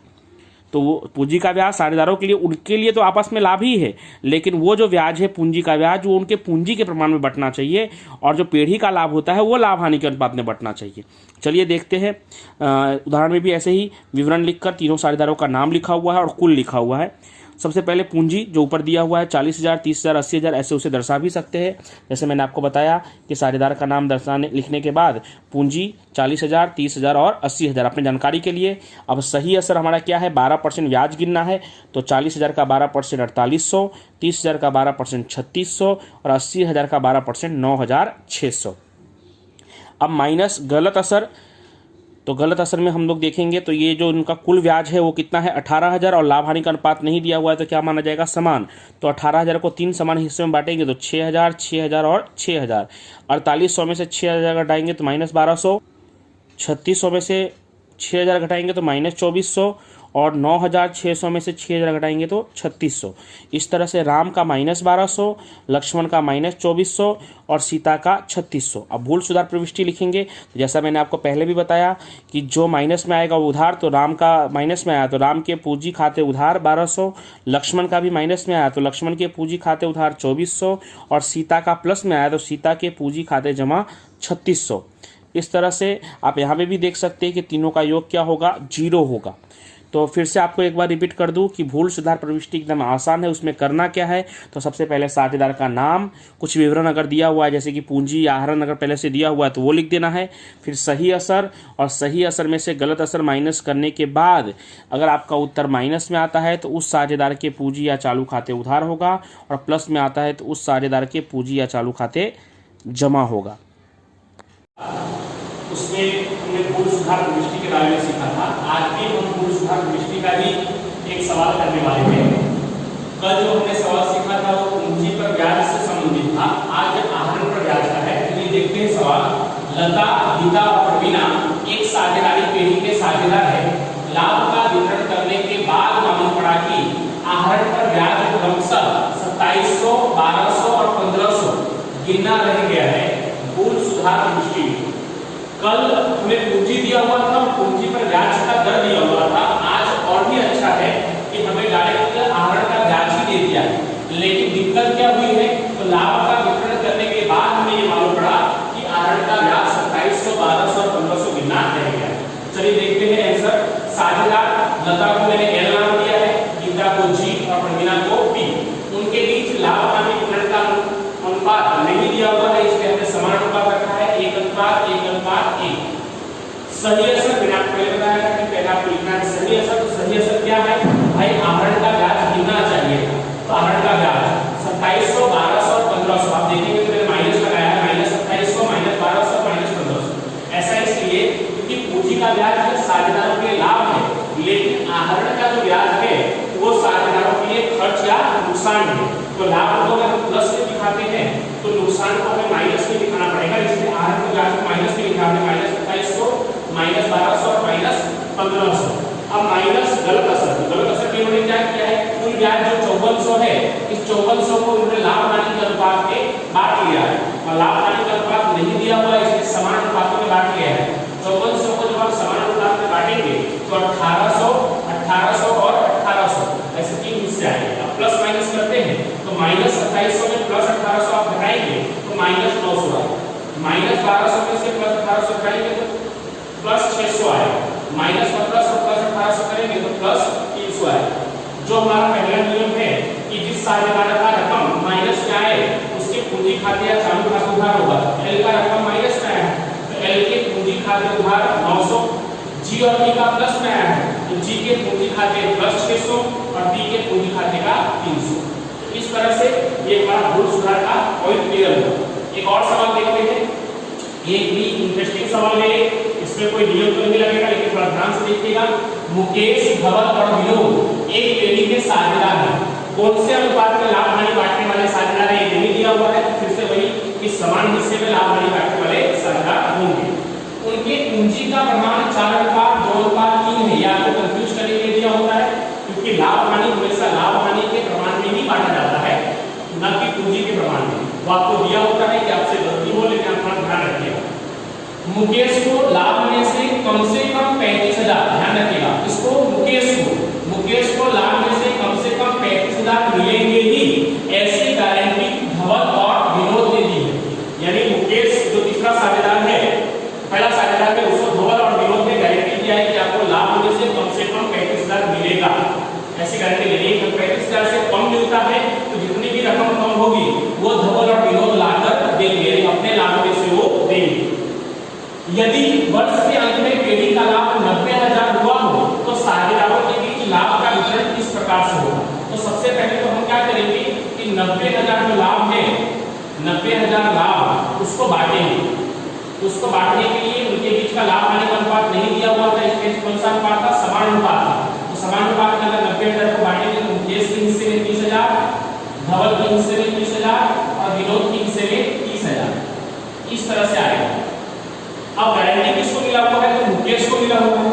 गारंटी किसने दिया है? तो धवल और विनोद ने दिया है। उनका अनुपात क्या है? उनका अनुपात भी आपस में समान है। मुकेश को कितने की गारंटी मिली है? तो मुकेश को 35,000 की गारंटी मिली है। तो इसके नीचे ठीक एक लाइन छोड़कर आप वो गारंटी की रकम लिख सकते हैं। तो गारंटी की रकम कितनी है? 35,000। ये रकम पहले से लिखने से क्या होगा कि आपको डिफरेंस से पता चल जाएगा कि मुकेश की गारंटी में कितना रकम कम पड़ रहा है। तो मुकेश की गारंटी में आप देख सकते हैं, क्वेश्चन मार्क में यहाँ कर रहा हूँ, 5,000 की कमी हो रही है क्योंकि मुकेश को धवल और विनोद ने 35,000 की गारंटी दी है और लाभ का वितरण करने के बाद उसे मिल रहा है 30,000। तो 5,000 कम पड़ रहा है। ये 5,000 कौन ला कर देगा? तो 5,000 धवल और विनोद ला के देंगे। उन दोनों ने गारंटी ली है। कौन से अनुपात में ला कर देंगे? तो अपने लाभ हानि के अनुपात में ला कर देंगे और लाभ हानि का अनुपात उनका यहाँ पे क्या है? समान है। अब बारी बारी से सबका लिखते हैं। सबसे पहले मुकेश का लाभ, मुकेश को नियमानुसार तो 30,000 के मिलने वाले थे लेकिन चूंकि उसे गारंटी मिला हुआ है तो बाकी के 5,000 के मिलेंगे। किसके पास से मिलेंगे? तो धवल और विनोद के पास से मिलेंगे। तो उनके हिस्से में 5,000 जुड़ जाएगा तो मुकेश का लाभ हो जाएगा 35,000। अब धवल का देखते हैं। धवल का नियमानुसार लाभ कितना था? 30,000, लेकिन उसने चूंकि गारंटी लिया हुआ है तो 5,000 का मुकेश को कम पड़ा है तो धवल को भी लाकर देना है और विनोद को भी देना है। धवल के हिस्से से कम होगा, कितना कम होगा? तो 5,000 कुल था माइनस इनटू उसका लाभ हानि का अनुपात होगा क्या है? तो समान अनुपात है 1/2। 5,000 में 1/2 करेंगे कितना आएगा? 2,500। तो 30,000 मिलने वाला था लेकिन 30,000 में से 2,500 गारंटी की रकम कम होगी तो कितना मिलेगा? 27,500। अब इसी तरह से सेम टू सेम विनोद का लाभ, विनोद को भी नियमानुसार 30,000 मिल रहा था लेकिन चूंकि विनोद ने भी गारंटी लिया था, विनोद ने भी कहा था कि अगर लाभ में कम पड़ेगा तो 35,000 रकम कम पड़ेगी तो हम लोग देंगे। तो उसका भी इसी तरह से 5,000 गुणे 1/2 2500 उनका भी आएगा 27,500। और इन तीनों को अगर आप जोड़ के भी चेक करोगे तो तीनों का योग भी होना चाहिए 90,000।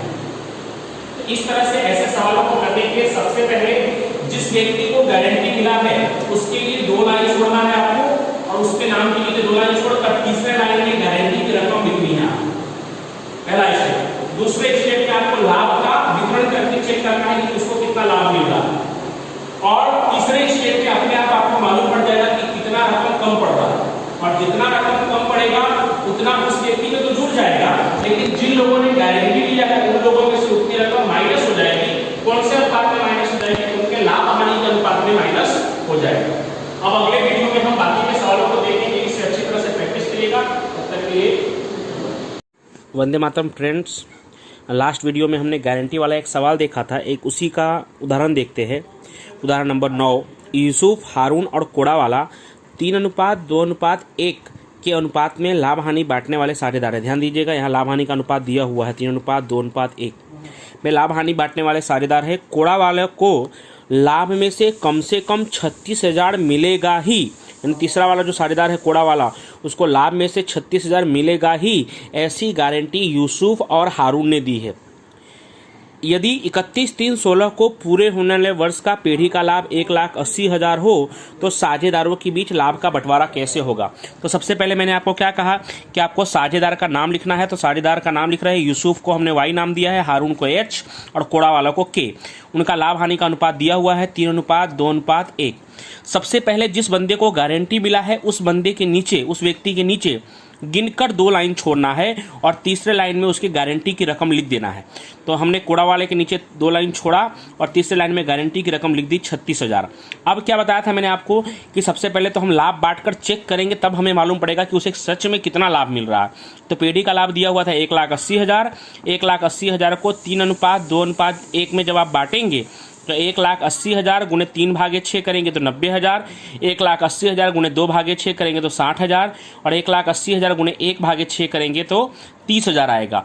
जबकि उसको गारंटी कितने की मिली थी, 36,000 की। तो अपने आप समझ जाएंगे, एक डिफरेंस से क्वेश्चन मार्क मैंने किया है, डिफरेंस की कितना कम पड़ रहा है। तो 36,000 की गारंटी थी और 30,000 उसे मिला था, तो कितना कम पड़ रहा है, 6,000 कम पड़ रहा है। अब 6,000 कौन देगा, तो गारंटी किसने लिया था, यूसुफ और हारून ने लिया था। तो ये 6,000 जो कम पड़ रहा है वो कौन ला कर देगा, तो यूसुफ और हारून ला कर देंगे। कौन से अनुपात में ला कर देंगे, तो 3:2 में ला कर देंगे। अब बारी बारी से देखते हैं यूसुफ का लाभ। ऐसे तो उसे 90,000 मिलता, लेकिन उसने गारंटी लिया था और गारंटी कम पड़ा, इसलिए वो 6,000 उसे अपने हिस्से में से देना पड़ेगा। तो 6,000 गुणे इन दोनों का आपस में अनुपात क्या है, 3:2। तो 3:2 का मतलब 3/5 यूसुफ देगा और 2/5 हारून देगा। कितने का, 6,000 का। तो 6,000 गुणे 3/5 करेंगे तो 3600। 90,000 में से 3600 माइनस करेंगे तो 86,400 यूसुफ को मिलेगा। यानी 90,000 से कम होकर उसका कितना हो जाएगा, 86,400, क्योंकि गारंटी का जो 6,000 कम पड़ा था उसमें से 3600 उसके हिस्से में से कट हो जाएगा। उसी तरह से हारून, नियमानुसार तो उसे 60,000 मिलना चाहिए था, लेकिन उसने भी गारंटी में हाँ कहा था। तो उस 6,000 में से उसका क्या हिस्सा है, तो उसका 2/5 है 3:2 के हिसाब से, तो वो देगा 2400। तो 60,000 में से 2400 घटाने के बाद उसका आएगा 57,600। अब कोड़ा वाला का लाभ नियमानुसार तो 30,000 हो रहा था, लेकिन चूंकि उसको गारंटी मिली हुई थी तो यूसुफ के पास से 3600 और हारून के पास से 2400, इस तरह से कुल मिलाकर 6,000, 30,000 और 6,000 कुल मिलाकर उसे 36,000। तो इस तरह से ये गारंटी वाले सवाल में आपको ध्यान रखना है 3 स्टेप। सबसे पहला स्टेप कि जिस व्यक्ति को गारंटी मिला है उस व्यक्ति के नीचे 2 लाइन छोड़कर तीसरे लाइन में गारंटी की रकम लिखना है, एक हुआ। दूसरा स्टेप कि सबसे पहले लाभ बांटकर देखना है कि कितना कितना लाभ आ रहा है, और तीसरे स्टेप में वो डिफरेंस की रकम कितनी आ रही है। और फिर चौथे स्टेप में आपको क्या करना है, तो जिसने गारंटी ली है जितना डिफरेंस में कम पड़ रहा है, क्योंकि गारंटी कम पड़ेगा ही, क्योंकि 3 मास का सवाल है तो डायरेक्ट बांटने पे आ जाएगा ऐसा होगा ही नहीं। तो हमेशा गारंटी पूरी नहीं होगी, गारंटी में कुछ रकम कम ही पड़ेगा। तो जिन व्यक्तियों ने गारंटी लिया है वो आपस में जो उनका लाभ हानि का अनुपात है उस अनुपात में उनके लाभ में से उतनी रकम कम हो जाएगी जितनी रकम गारंटी की थी। ठीक है, एक और सवाल देखते हैं जो आपका नियम नंबर 4 के अनुसार है। क्वेश्चन नंबर 10वां, 9वां हमने कल किया था। 10वां, रघुवीर की अंतिम पूंजी 80,000 है, जिसमें चालू वर्ष के आहरण का 12,500 तथा लाभ का 17,800 की असर दी हुई है। देखिए ध्यान से, यहाँ लिखा है प्रारंभ की पूंजी पर वार्षिक 6% की दर से ब्याज कितना होगा, जबकि आपको दिया हुआ है अंतिम पूंजी, और ब्याज किस पे गिना जाता है, हमेशा प्रारंभिक पूंजी पर। नहीं लिखा होता तो भी हम समझ जाते, लेकिन यहाँ तो लिखा भी है कि प्रारंभ की पूंजी पर 6% की दर से ब्याज कितना होगा। यह सवाल एकदम आसान है, क्योंकि यहाँ सिर्फ आपको सूत्र आना चाहिए जो मैंने आपको पहले भी बताया है। तो सूत्र देखते हैं, प्रारंभिक पूंजी बराबर अंतिम पूंजी प्लस आहरण माइनस लाभ। तो अंतिम पूंजी प्रश्न में आपको दिया हुआ है, देख सकते हैं आप, 80,000, आहरण भी दिया हुआ है 12,500 और लाभ भी दिया हुआ है 17,800। तो 80,000 प्लस 12,500 माइनस 17,800 ऐसा करेंगे तो आएगा 74,700 आपको प्रारंभिक पूंजी। और दूसरा स्टेप, प्रारंभिक पूंजी पर कितना परसेंट ब्याज गिनना है, तो 6% ब्याज गिनना है। तो प्रारंभिक पूंजी है कितना, तो 74,700 गुने 6%, तो ये आएगा 4,482 रुपया। तो ये बहुत ही आसान था। अब इसका एक एग्जाम्पल देखते हैं। एग्जाम्पल नंबर 10, एक पेढ़ी के साझेदार गिरीश का आहरण 6000 और वितरण पात्र लाभ 9000 के असर देने के बाद अंतिम पूंजी 96,000 है। पूंजी पर वार्षिक 8% की दर से ब्याज की गणना कीजिए। देखिए यहाँ प्रारंभिक पूंजी नहीं लिखा है, लेकिन मैंने पहले भी कहा आपको कि पूंजी पर ब्याज हमेशा प्रारंभिक पूंजी पर ही गिना जाता है। अब आपको अंतिम पूंजी दिया है तो प्रारंभिक पूंजी का हम सूत्र जानते हैं कि अंतिम पूंजी प्लस आहरण माइनस लाभ। तो अंतिम पूंजी आपको प्रश्न में दिया हुआ है 96,000, ये रहा, और प्लस आहरण दिया हुआ है 6000 और लाभ दिया हुआ है आपको 9000। लाभ माइनस करना है आपको, ये 6000 प्लस करने के बाद 1,02,000 और 9000 माइनस करने के बाद 93,000। अब पूंजी पर ब्याज गिनते हैं। पूंजी पर कितना ब्याज गिनना है? 8% और प्रारंभिक पूंजी पर 8% ब्याज गिनना है। प्रारंभिक पूंजी कितना आया? 93,000। 93,000 का 8% करेंगे तो परसेंट भी लिख सकते हैं आप। 93,000 गुणे 8% भी कर सकते हैं। यहाँ पे लिखा हुआ है 93,000 गुणे 8/100 7,440। इस तरह से। और Vande Mataram friends, last video में हमने 10वें सवाल तक देखा था। इस पाठ के बोर्ड के सिलेबस के अनुसार आपको सिर्फ शॉर्ट क्वेश्चन आएंगे और शॉर्ट क्वेश्चन हमारे पाठ में कुल मिलाकर 11 शॉर्ट क्वेश्चन है। इसी 11 शॉर्ट क्वेश्चन में से एक कोई क्वेश्चन आपके बोर्ड के एग्जाम में आएगा, फिक्स है। और पहली परीक्षा अगर होगी तो उसमें 2 या 3 शॉर्ट क्वेश्चन आएंगे। तो देखते हैं, ए, बी और सी समान हिस्से के साझेदार है। उनकी कुल पूंजी 4,50,000 है। उनके पूंजी का अनुपात 1:3:2 है। अब पूंजी का अनुपात देखते ही आपको लगा होगा कि ये कंफ्यूज करने के लिए दिया हुआ है। तो जब लाभ हानि का या लाभ दिया होता है और तब उसे बांटने के लिए अनुपात दिया होता है तो उस समय कंफ्यूज करने के लिए दिया हो सकता है। लेकिन यहाँ पे कुल पूंजी दिया हुआ है और कुल पूंजी को अलग अलग साझेदारों के बीच में जब बांटेंगे तो वो उसके लिए हमें पूंजी का अनुपात चाहिए। और ऐसे भी अगर आपने ध्यान दिया होगा तो यहाँ पे लाभ हानि का अनुपात पहले ही दिया हुआ है। ए, बी और सी समान हिस्से में लाभ हानि बांटने वाले साझेदार है, तो लाभ हानि का अनुपात पहले से ऑलरेडी दिया हुआ है। तो पूंजी को, कुल पूंजी 4,50,000 दिया है, उसको बांटने के लिए पूंजी का अनुपात दिया हुआ है। पेढ़ी पूंजी पर वार्षिक 9% की दर से ब्याज चुकाती है। साझेदार सी को पूंजी के ब्याज सहित 73,500 मिला है, तो साझेदार ए और बी को पूंजी पर ब्याज सहित कितना रुपया मिलेगा? अब ये देखने के लिए हमें बारी बारी से दोनों साझेदारों का पूंजी का ब्याज भी निकालना पड़ेगा। तो देखिए इसको कैसे हल करते हैं। तो एक एक स्टेप को हमें बारी बारी से हल करना है, एक एक लाइन पढ़ना है, आसानी से हम हल कर सकेंगे। ए, बी और सी समान हिस्से के साझेदार है, एक लाइन हुआ। अब इसका हल देखते हैं। तो सबसे पहले साझेदार ए, बी, सी कौन से हिस्से में लाभ हानि बांटने वाले हैं? समान। तो 1:1:1 यानी 1/3, 1/3 और 1/3। चलिए अब दूसरी लाइन देखते हैं। उनकी कुल पूंजी 4,50,000 है और उनके पूंजी का अनुपात 1:3:2 है। इन दोनों लाइन को हल करेंगे तो यहाँ देखिए मैंने लिखा है कुल पूंजी 4,50,000, 1:3:2 में अगर बांटेंगे तीनों के बीच तो 4,50,000 गुणे 1 भागे कितना हो रहा है? तो 3 1 4 2 6। तो 4,50,000 गुणे 1 भागे 6 तो एक आएगा 75,000। 4,50,000 गुणे 3 भागे 6 तो बी का आएगा 2,25,000 और 4,50,000 गुणे 2 भागे 6 तो सी का आएगा 1,50,000। तो ये 3 लाइन हो गया। क्या क्या हो गया? ए, बी, सी समान हिस्से के साझेदार है। उनकी कुल पूंजी 4,50,000 है। उनके पूंजी का अनुपात 1:3:2 है। पेढ़ी पूंजी पर 9% की दर से ब्याज चुकाती है। सबका पूंजी हमने अलग अलग कर ही लिया है। अब पूंजी पर 9% ब्याज चुकाती है तो 75,000 का 9% 6,750, 2,25,000 का 9% 20,250 और 1,50,000 का 9% 13,500। अब आगे कहाँ तक हो गया? ब्याज चुकाती यहाँ तक हो गया। साझेदार सी को पूंजी पर ब्याज सहित 73,500 मिलता है। अब सी का हम पहले से ही लिख देंगे, एक लाइन छोड़कर 13,500 था ही, एक लाइन छोड़कर हम 73,500 लिख देंगे। अब पूंजी पर ब्याज से अगर उसे ज्यादा मिल रहा है, इसका मतलब उसे क्या मिल रहा होगा? लाभ मिल रहा होगा। अगर पूंजी से ब्याज से कम मिल रहा होता तो इसका मतलब हम समझ जाते उसे हानि हो रहा है। तो प्लस लाभ क्वेश्चन मार्क यानी डिफरेंस से हम निकाल लेंगे कि उसे कितना लाभ हो रहा है। तो 73,500 उसको कुल रकम मिल रहा है, जिसमें से उसके पूंजी का ब्याज है 13,500।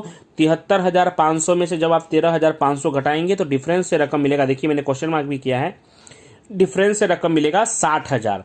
अब इन दोनों का कैसे निकलेगा? तो ये लोग लाभ हानि कौन से अनुपात में बांटने वाले साझेदार है? समान। तो और आसान हो गया भाई, 1 पे इसका 60,000 है, इन दोनों का भी समान हिस्सा ही है तो इन दोनों का भी 60,000 होगा। अगर कोई अलग भी अनुपात दिया होता जैसे 3:2 तो भी हम कर लेते कि भाई 1 भाग पे 60,000 तो 3 पर कितना, 2 पे कितना, ऐसे तभी भी कर लेते। लेकिन खैर समान अनुपात दिया है तो कोई दिक्कत ही नहीं। अगर ये 60,000 है तो ये दोनों का भी कितना कितना होगा? 60,000 होगा। अब लास्ट स्टेप पूंजी पर ब्याज सहित कुल रकम। तो पूंजी का ब्याज है 6,750 और लाभ निकला 60,000, दोनों को जोड़ देंगे तो 66,750। बी का पूंजी का ब्याज हमने पहले ही गिन लिया था 20,250 और लाभ प्राप्त हुआ है 60,000, तो दोनों को जोड़ेंगे तो 80,250। इस तरह से साझेदार ए को पूंजी पर ब्याज सहित 66,750 और साझेदार को बी को पूंजी पर ब्याज सहित 80,250। अब हम इसका एक उदाहरण देखते हैं। उदाहरण नंबर 11 है, जेनेट, अक्षरा और सपना समान हिस्से के साझेदार है। सेम टू सेम सवाल है। उनकी कुल पूंजी 3 लाख है और उनके पूंजी का अनुपात 2-3-5 है। यहाँ पे भी पूंजी का अनुपात काम आएगा क्योंकि इस 3 लाख कुल पूंजी दी हुई है, पूरे पेढ़ी के दिया हुआ है। इन तीनों का अलग अलग करने के लिए हमें यह अनुपात काम आएगा। पेढ़ी पूंजी पर 6% की दर से ब्याज चुकाती है। साझेदार अक्षरा को पूंजी पर ब्याज सहित 45,400 मिला है। इसके सहायता से हमें इसका लाभ भी मिलेगा और इसके लाभ के आधार पर हम बाकी दोनों का लाभ निकालेंगे। तो साझेदार जेनेट और सपना को पूंजी पर ब्याज सहित कितना रुपया मिलेगा, तो वही इसी तरह से सबसे एक एक लाइन पढ़ेंगे हम, उस सवाल की तरह ही हम करेंगे। सबसे पहले जेनेट, अक्षरा और सपना समान हिस्से के साझेदार हैं, तो देख सकते हैं यहाँ पे लिखा है मैंने साझेदार, जेनेट को जे नाम दिया, अक्षरा को ए और सपना को एस। दूसरा लाइन, और समान हिस्से में लाभ हानि बांटने वाले साझेदार है तो 1:1:1। दूसरा लाइन देखते हैं, उनकी कुल पूंजी 3 लाख है और तीसरे लाइन में लिखा है उनकी पूंजी का प्रमाण 2-3-5 है। तो 3 लाख की पूंजी को हम 2-3-5 में बांटेंगे तो 2-3-5 और 5 10, यानी 3 लाख गुणे 2/10 तो जेनेट का मिलेगा 60,000, 3 लाख गुणे 3/10 तो अक्षरा का मिलेगा 90,000 और 3 लाख गुणे 5/10 तो सपना का मिलेगा 1,50,000। आगे वाली लाइन क्या कर रही है, तो पेढ़ी पूंजी पर वार्षिक 6% की दर से ब्याज चुकाती है। तो पूंजी पर ब्याज गिन लेते हैं 6%, 60,000 का 6% 3,600, 90,000 का 6% 5,400 और 1,50,000 का 6% 9,000। अब लास्ट उनकी लाइन कि साझेदार अक्षरा को पूंजी पर ब्याज सहित 45,400 मिलता है। तो एक लाइन छोड़कर, सबके लिए एक लाइन छोड़ना है, लाभ लिखकर यहाँ पे क्वेश्चन मार्क कर देना है। लाभ इसलिए बोल रहा हूँ क्योंकि ज़्यादा ही हो रहा है, तो लाभ लिखकर क्वेश्चन मार्क करके नीचे वाली लाइन में लिखना है पूंजी पर ब्याज सहित कुल रकम, जिसमें से इन दोनों का तो हमें बाद में मिलेगा। अक्षरा का पहले से दिया हुआ है 45,400, तो अक्षरा का लाभ हमें मिल जाएगा कैसे, तो 45,400 उसको पूंजी पर ब्याज सहित कुल रकम मिल रही है, उसमें से 5400 यानी 5,400 उसका पूंजी का ब्याज है। तो 45,400 में से 5,400 जब आप घटा दोगे तो 40,000 क्या आएगा, तो अक्षरा का लाभ आएगा। अब जब हमें अक्षरा का लाभ मिल गया है 40,000 तो उन दोनों का भी मिल जाएगा। कैसे, तो लाभ हानि का अनुपात क्या है, समान है, और समान है तब तो और अच्छा है कि आपको कैलकुलेशन भी नहीं करना होगा, गणना करने की भी जरूरत नहीं है। भाई समान अनुपात है तो इसका 40,000 इन दोनों का भी 40,000 होगा। लेकिन ध्यान रखिएगा कभी सवाल में अगर अनुपात दिया होगा तो अनुपात को ध्यान में रखना होगा। अगर 3-2-1 लिखा होगा तो 1 अनुपात पे 40,000, तो 3 पे कितना, 2 पे कितना, इस तरह से आपको हल करना पड़ सकता है। लेकिन अभी समान है तो 40,000 40,000 40,000 अब प्लस कर देंगे। 40,000 और 3,600 43,600, 40,000 प्लस 5,400 45,400 और 40,000 प्लस 9,000 49,000। इस तरह से जेनेट का 43,600 और सपना का 49,000, अक्षरा का तो पहले से दिया ही हुआ था। अगले जो वीडियो है उसमें हम पूंजी खाता रखने की अलग अलग जो 2 पद्धति है उसके बारे में सीखेंगे। पहले मैंने थियरी के रूप में आपको पहले से समझा दिया है, लेकिन फिर से एक बार देख लेते हैं। पूंजी खाता रखने की पद्धति, पूंजी खाता रखने की 2 पद्धति है, एक अस्थिर पूंजी खाता पद्धति और दूसरा स्थिर पूंजी खाता पद्धति। इसके बारे में मैंने पहले वीडियो में आपको बताया हुआ है कि इसकी परिभाषा क्या है, लेकिन फिर भी एक बार देखते हैं। अस्थिर पूंजी खाता पद्धति, पूंजी खाता रखने की जिस पद्धति में पूंजी की प्रारंभिक शेष और अंतिम शेष में परिवर्तन देखने को मिलता हो, क्योंकि नाम क्या, अस्थिर, जो स्थिर न रहता हो। प्रारंभिक शेष का मतलब शेष आगे लाए और अंतिम शेष का मतलब शेष आगे ले गए, में परिवर्तन देखने को, दोनों भिन्न भिन्न हो तो उसे अस्थिर पूंजी खाता पद्धति कहते हैं। और इस पद्धति में साझेदारों से संबंधित असर देने के लिए पेढ़ी की बही में सिर्फ साझेदारों का पूंजी खाता ही रखा जाता है। जबकि जो दूसरी पद्धति है स्थिर पूंजी खाता पद्धति, उसके बारे में सीखते हैं। तो पूंजी खाता रखने की जिस पद्धति में पूंजी की प्रारंभिक शेष और अंतिम शेष में परिवर्तन देखने को नहीं मिलता क्यों, क्योंकि नाम है स्थिर पूंजी खाता पद्धति, उसे हम स्थिर पूंजी खाता पद्धति कहते हैं। सेम व्याख्या है, बस उसमें प्रारंभिक शेष और अंतिम शेष में परिवर्तन देखने को मिलता हो तो अस्थिर और नहीं मिलता हो तो स्थिर। इस पद्धति में साझेदारों से संबंधित व्यवहारों का लेखा करने के लिए पेढ़ी की बही में 2 खाते रखे जाते हैं। पहला है साझेदारों का पूंजी खाता और दूसरा है साझेदारों का चालू खाता। ये सिर्फ इसलिए जरूरी है, इस पाठ में तो इसके सवाल दिए हुए हैं, लेकिन बोर्ड के एग्जाम में आपको पूछते नहीं हैं। लेकिन अगला वाला जो चैप्टर है वार्षिक हिसाब, उसमें इन सब खातों को आपको सीखना पड़ेगा, पूंजी खाता, चालू खाता। क्योंकि आप जब 11वीं में थे तो उसमें वार्षिक हिसाब में आप 3 खाता बनाते थे, व्यापार खाता, लाभ हानि खाता और पक्की तलपट या आर्थिक चिट्ठा। अब आपको वो तीनों तो बनाना ही है, उसके अलावा साझेदारों का पूंजी खाता या चालू खाता, इन दो में से कोई एक, और लाभ हानि वितरण खाता। ये खाते आपको एक्स्ट्रा 2 खाते आपको बनाने पड़ेंगे हर सवाल में, जिसके लिए उसकी थोड़ी समझ के लिए कि हमें वार्षिक हिसाब अच्छे से आए, इसलिए उसका भी हम 1 या 2 सवाल इस चैप्टर में देखेंगे। बाकी हम फिर वार्षिक हिसाब में आगे का उसमें सीखेंगे। अब लाभ हानि वितरण खाता क्या है? तो लाभ हानि वितरण खाता यह लाभ हानि खाते का ही एक भाग है। इसमें सिर्फ साझेदारों से संबंधित व्यवहारों का लेखा होता है। लाभ हानि खाते में कैसे आप उधार में खर्च या नुकसान लिखते हो, जमा में लाभ या उपज लिखते हो, उस तरह से लाभ हानि वितरण में भी वही लिखा जाएगा, लेकिन सिर्फ साझेदारों से जुड़ा हुआ है। यानी साझेदार को क्या लाभ हो रहा है, साझेदारों के लिए क्या नुकसान है, साझेदारों के लिए क्या खर्च है, क्या उपज है, उसका ही लेखा लाभ हानि वितरण में होगा। जो पीढ़ी का खर्च या लाभ है, पीढ़ी का लाभ या नुकसान है, वो सब के लिए लाभ हानि खाते में ही लिखा जाएगा। जिस तरह से पहले आप आहरण का ब्याज, पूंजी का ब्याज या लाभ हानि खाते में लिखा करते थे, लेकिन वो साझेदारों से जुड़ा हुआ है, इसलिए 12वीं में उसे आप लाभ हानि वितरण खाते में उसे आपको लिखना पड़ेगा। बाकी कुछ इतना नया नहीं है। अगले वीडियो में इन दोनों खातों का हम नमूना सीखेंगे और आगे का सवाल करेंगे। तब तक आप इसको वंदे मातरम फ्रेंड्स। आप जब किताब में देखेंगे लाभ हानि वितरण खाते का नमूना और पूंजी खाते का नमूना, आपके पास किताब होगा तो अच्छी बात है, नहीं तो मैंने आपको इमेज के रूप में भी वो भेजा है। जब आप उसे देखेंगे तो उसमें काफ़ी सारी चीज़ें दी हुई हैं, शायद आपको याद रखने में मुश्किल हो, इसके लिए मैं आपको एकदम आसान तरीके से साझेदारों का पूंजी खाता और लाभ हानि वितरण खाते का नमूना सिखाने जा रहा हूँ। आप थोड़ा ध्यान दीजिएगा, क्योंकि 12वीं कक्षा में वार्षिक हिसाब में साझेदारी पीढ़ी से जुड़ा हुआ वार्षिक हिसाब है, और 11वीं कक्षा में जो वार्षिक हिसाब था वो एकल व्यापारी, सिर्फ एक ही व्यापारी का वार्षिक हिसाब था, जिसकी वजह से आपको 3 ही खाते बनाने होते थे। और ये दोनों खाता आपके लिए नया है, उसमें काफ़ी कुछ दिया हुआ है, लेकिन हम कैसे उसे आसानी से कर सकते हैं। तो सबसे पहले साझेदारों का पूंजी खाता आपको करना क्या है? तो सबसे पहले हमेशा ये फिक्स चीज़ें हैं कि साझेदारों के पूंजी खाते के जमा में उसका पूंजी का शेष आगे लाए, क्योंकि पूंजी की हमेशा जमा शेष होती है। आप कक्षा 11वीं में जाते थे, पूंजी हमेशा जमा होता है। और उधार में आहरण लिखना है आपको। जमा में पूंजी के लिए शेष आगे लाए, क्योंकि पूंजी खाते में पूंजी का नाम तो आएगा नहीं, इसलिए शेष आगे लाए। और उधार में आपको आहरण लिखना है।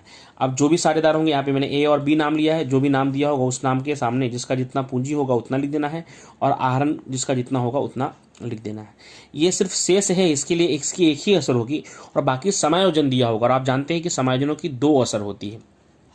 तो पूंजी का ब्याज, तो पूंजी का ब्याज ये साझेदारों के लिए आय है, इसलिए पूंजी के नीचे पूंजी का ब्याज। याद रखने का तरीका है ये, कैसे बोलेंगे?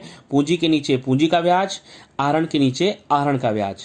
तो आपको याद ही रहेगा कि पूंजी आपने जमा में लिखा है, इसलिए पूंजी का ब्याज जमा में आएगा। आहरण आपने उधार में लिखा है, इसलिए आहरण का ब्याज उधार में आएगा। तो कैसे याद रखेंगे? पूंजी के नीचे पूंजी का ब्याज, आहरण के नीचे आहरण का ब्याज। और इन दोनों की ही क्रॉस एंट्री, क्रॉस तो समझते हैं ना आप, उल्टा क्रॉस एंट्री होगा लाभ हानि वितरण खाते में। यानी पूंजी का ब्याज पूंजी खाते के जमा में आएगा, तो यहाँ पे लाभ हानि वितरण खाते के उधार में आएगा। पूंजी का ब्याज ए का जितना होगा उतना, बी का जितना होगा उतना, दोनों को जोड़कर बाहर लिख देंगे। क्यों ऐसा होता है? क्रॉस एंट्री क्यों होती है? क्योंकि पूंजी का ब्याज यह साझेदारों के लिए आय है, लेकिन पीढ़ी के लिए खर्च है, क्योंकि साझेदारों को मिलता है और पीढ़ी को चुकाना पड़ता है। उसी तरह से आहरण का ब्याज साझेदारों के लिए खर्च है, क्योंकि साझेदारों को चुकाना पड़ता है, और पीढ़ी के लिए आय है।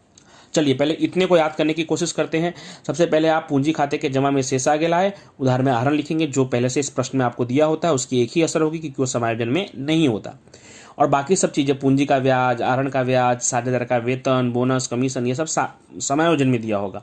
और कक्षा 11 से ही आप जानते हैं कि समायोजन की 2 असर होती है। तो पूंजी का ब्याज और आहरण का ब्याज हम कैसे याद रखेंगे? तो पूंजी का ब्याज पूंजी के नीचे, आहरण का ब्याज आहरण के नीचे, और दोनों की क्रॉस एंट्री लाभ हानि वितरण खाते में, जिससे कि आपको याद रहेगा कि भाई पूंजी का ब्याज पूंजी के नीचे, तो पूंजी तो आपको पहले से पता है 11वीं से ही कि पूंजी जमा होता है और आहरण उधार होता है। तो पूंजी का ब्याज पूंजी खाते के जमा में और आहरण का ब्याज पूंजी खाते के उधार में। क्रॉस एंट्री, तो पूंजी का ब्याज पूंजी खाते के जमा में, लेकिन लाभ हानि वितरण खाते के उधार में। आहरण का ब्याज पूंजी खाते के उधार में, लेकिन लाभ हानि वितरण खाते के जमा में। चलिए इतना याद हो गया। अब उसके आगे साझेदारों को प्राप्त कोई भी रकम, यानी साझेदार का वेतन, साझेदार का बोनस, साझेदार का कमीशन, साझेदार का पारिश्रमिक, वो नमूना इसीलिए बड़ा है क्योंकि उसमें सब अलग अलग लिखा हुआ है। वेतन, बोनस, कमीशन, पारिश्रमिक, ऐसे अलग अलग बहुत सारी चीज़ें लिखी हुई है, इसलिए वो बहुत बड़ा लग रहा है। उसको एक संक्षिप्त लाइन में अगर हम कहें तो साझेदार को प्राप्त कोई भी रकम, चाहे वो पूंजी का ब्याज ही क्यों ना हो।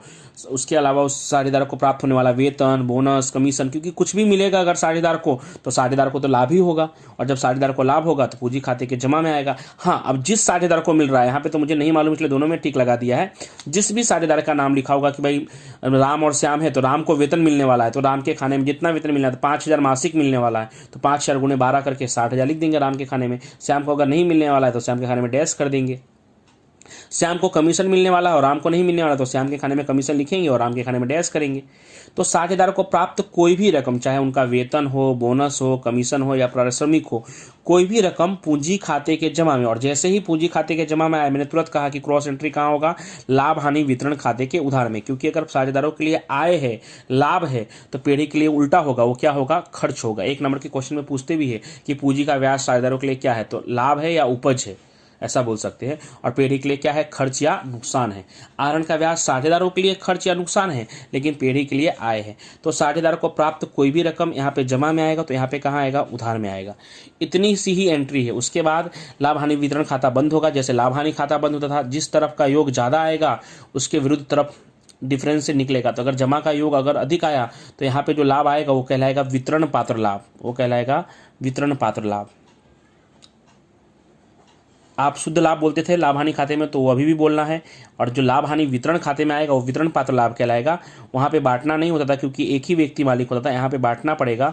जो 2 व्यक्ति है अलग अलग, उन दोनों व्यक्तियों के बीच में उनके लाभ हानि के अनुपात में बांटकर यहाँ पे कुल रकम लिखी जाएगी। और उन कुल रकम को उन दोनों के बीच में जो भी उनका लाभ हानि का अनुपात होगा उसमें बांटना होगा। अगर नहीं दिया होगा तो समान अनुपात में बांटना होगा। और अगर लाभ आया तो यहाँ पे फिर उधार में है, तो यहाँ पे जमा में लिखा जाएगा वितरण पात्र लाभ। मैंने इसलिए नहीं लिखा है क्योंकि लाभ या हानि क्या होगा यह पहले से डिसाइड नहीं है, और वो आपको ऐसे भी पहले से भी आता है कि सकल लाभ व्यापार खाते के उधार में डिफरेंस आता था, तो आप लोग लाभ हानि के जमा में लिखते थे, तो वो बातें आपको पता होंगी। अगर ये साइड ज़्यादा आया तो यहाँ पे वितरण पात्र हानि आएगा और उसकी क्रॉस एंट्री यहाँ पे पूंजी खाते के उधार में होगा। ये मैंने इसलिए नहीं लिखा क्योंकि मोस्ट ऑफली सवालों में आपको वितरण पात्र लाभ ही देखने को मिलेगा, और एक ही सवाल में लाभ और हानि दोनों हो ऐसा तो होगा नहीं। अगर लाभ होगा तो उसकी क्रॉस एंट्री यहाँ पे, हानि होगा तो उसे हमें यहाँ लिखना होगा और उसकी क्रॉस एंट्री यहाँ पे आएगा। ये लाभ हानि वितरण खाता बंद करने के बाद पूंजी खाता बंद करना होगा, और पूंजी खाते में आपको चिंता करने की जरूरत नहीं है, हमेशा उसका जमा का ही योग ज़्यादा आएगा। जमा के योग को दोनों को टोटल करने के बाद उसमें से उधार में से ये सब रकम जो भी दी होंगी वो घटाने के बाद जो रकम बचेगा उसे कहेंगे शेष आगे ले गए। और इसी तरह से सेम टू सेम जो चालू खाता है वो भी सेम टू सेम इसी तरह से बनता है, क्योंकि जब स्थिर पूंजी खाता पद्धति होती है तब इसमें सिर्फ शेष आगे लाए और शेष आगे ले गए होते हैं। और ये जो बाकी एंट्री है जो पूंजी खाते के जमा में दिख रहा है वो सब चालू खाते के जमा में होगा, जो पूंजी खाते के उधार में दिख रहा है वो सब चालू खाते के उधार में होगा। तो प्रश्न में पहले से दिया होगा कि आपको चालू खाता बनाना है या नहीं बनाना है। अब हम नेक्स्ट वीडियो में इनके 1-2 सवाल करेंगे जो आपको सिर्फ समझने के लिए अपेक्षित है, उसको अब एग्जाम में पूछे नहीं जाते, लेकिन वार्षिक हिसाब में आपको काम आएगा, इसलिए हम लोग 1-2 सवाल देखेंगे। और इस नमूने को आप अच्छी तरह से याद करिएगा, तो इतना कठिन नहीं है, बहुत छोटे से 2-3 ही एंट्री है। जमा में शेष आगे लाए, पूंजी का ब्याज, साझेदार को प्राप्त कोई भी रकम, और शेष आगे लाए के अलावा समायोजन की जो भी एंट्री है, जो भी यहाँ जमा में उसकी क्रॉस एंट्री लाभ हानि वितरण के उधार में, और उधार में तो सिर्फ आहरण का ब्याज, और आहरण तो पहले से शेष दिया होता है, आपको मालूम ही है, सकल त्रिपट में दिया होता है। आहरण का ब्याज समायोजन में दिया होता है, इसके उसकी क्रॉस एंट्री लाभ हानि वितरण के जमा में। लाभ हानि वितरण खाते का लाभ या हानि जो भी आएगा उसे क्रॉस एंट्री पूंजी खाते में, और फिर पूंजी खाता बंद करके शेष आगे ले गए। Vande Mataram friends. Last video में हमने साझेदारों के पूंजी खाते का नमूना, साझेदार के चालू खाते का नमूना और लाभ हानि वितरण खाते का नमूना सीखा था। एक बार मैं फिर से आपको रिपीट कर दूँ आसान तरीके से हम उसे कैसे याद रख सकते हैं।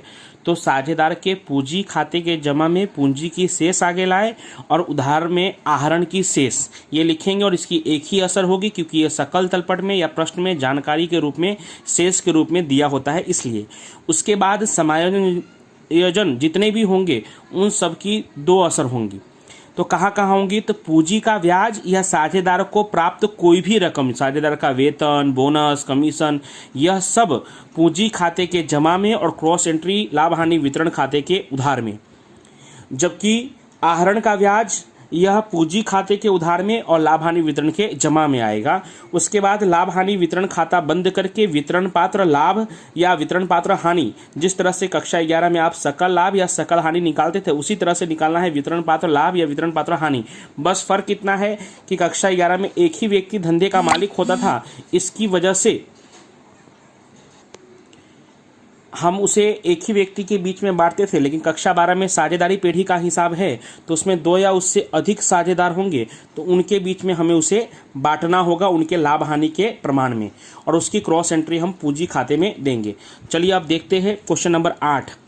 हरपाल और चिराग एक पेढ़ी के साझेदार है। तारीख 1/4/16 को उनकी पूंजी क्रमशः 60,000 और 1 लाख है। वर्ष दौरान हरपाल ने 1/4/16 को 15,000 का तथा चिराग ने 1/1/17 को 20,000 का आहरण किया है। साझेदारी करार पत्र के प्रावधान निम्नानुसार है, यानी ये पूंजी और आहरण का शेष दिया हुआ है और यहाँ से समायोजन चालू है।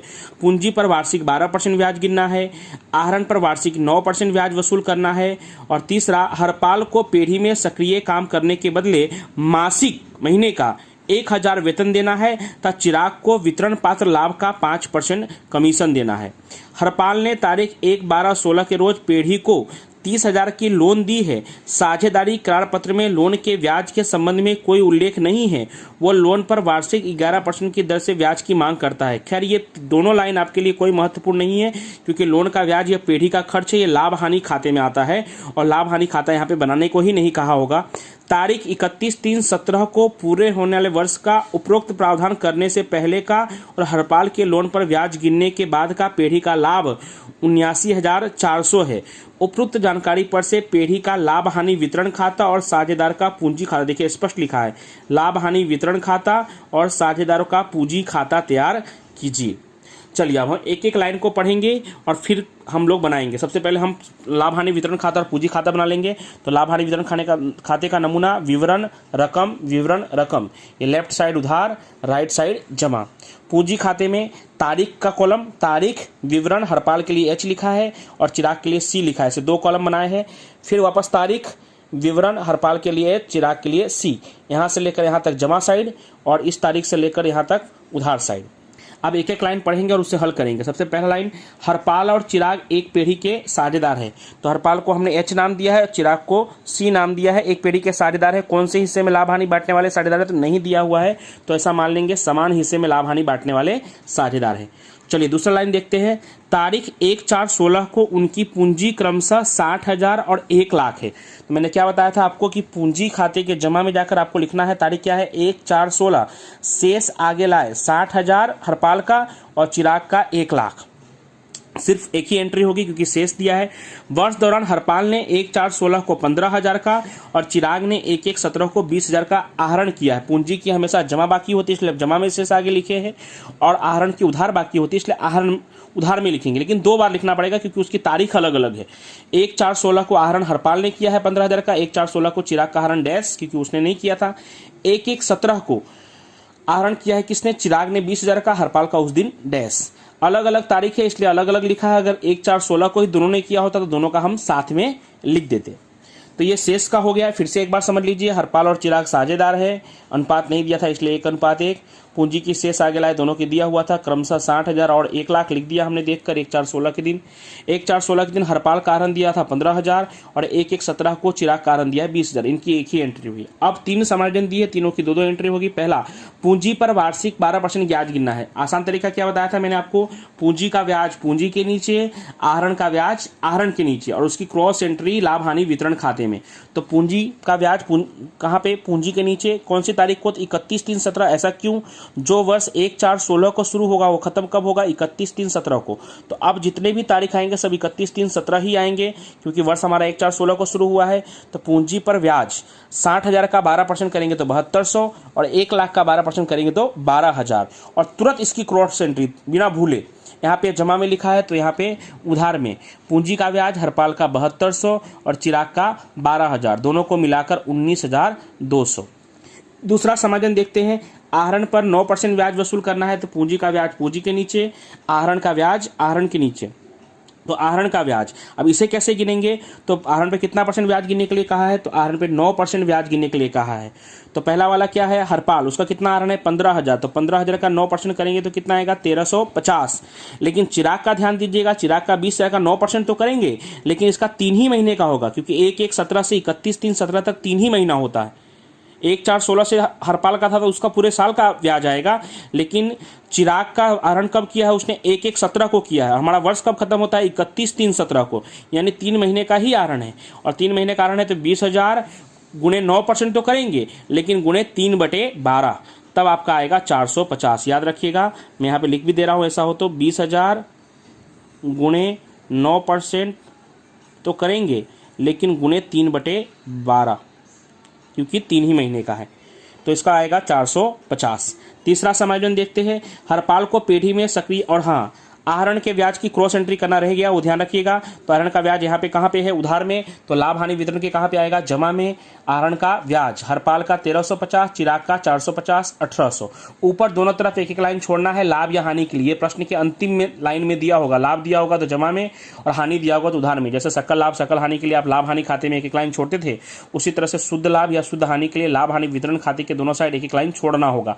अगर आपने सवाल पहले से ही पूरा पढ़ लिया है तो आप लिख सकते हो। जैसे हमने सवाल पहले से ही पूरा पढ़ लिया था, तो हम यहाँ देख सकते हैं कि वर्ष के अंत में पेढ़ी का लाभ 79,400 था, लाभ दिया हुआ है, इसलिए हमने लाभ हानि वितरण खाते के जमा में लिख लिया है लाभ 79,400।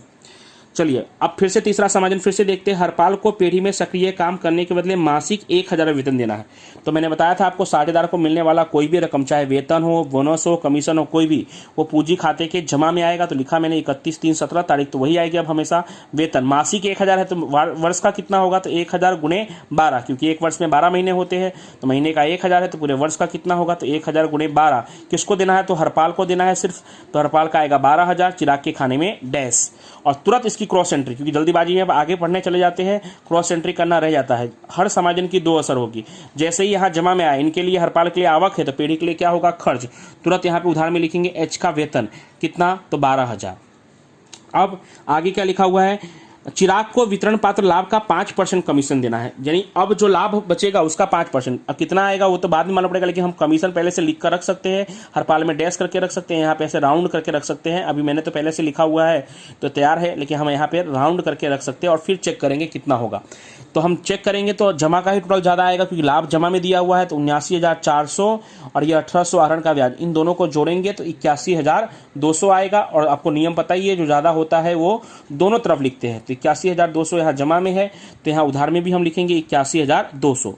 अब 81,200 में से उधार में जो जो चीज़ लिख चुके हैं वो घटा देंगे, तो हम क्या क्या लिख चुके हैं, तो पूंजी का ब्याज 19,200 लिख चुके हैं, और हरपाल का वेतन 12,000 लिख चुके हैं।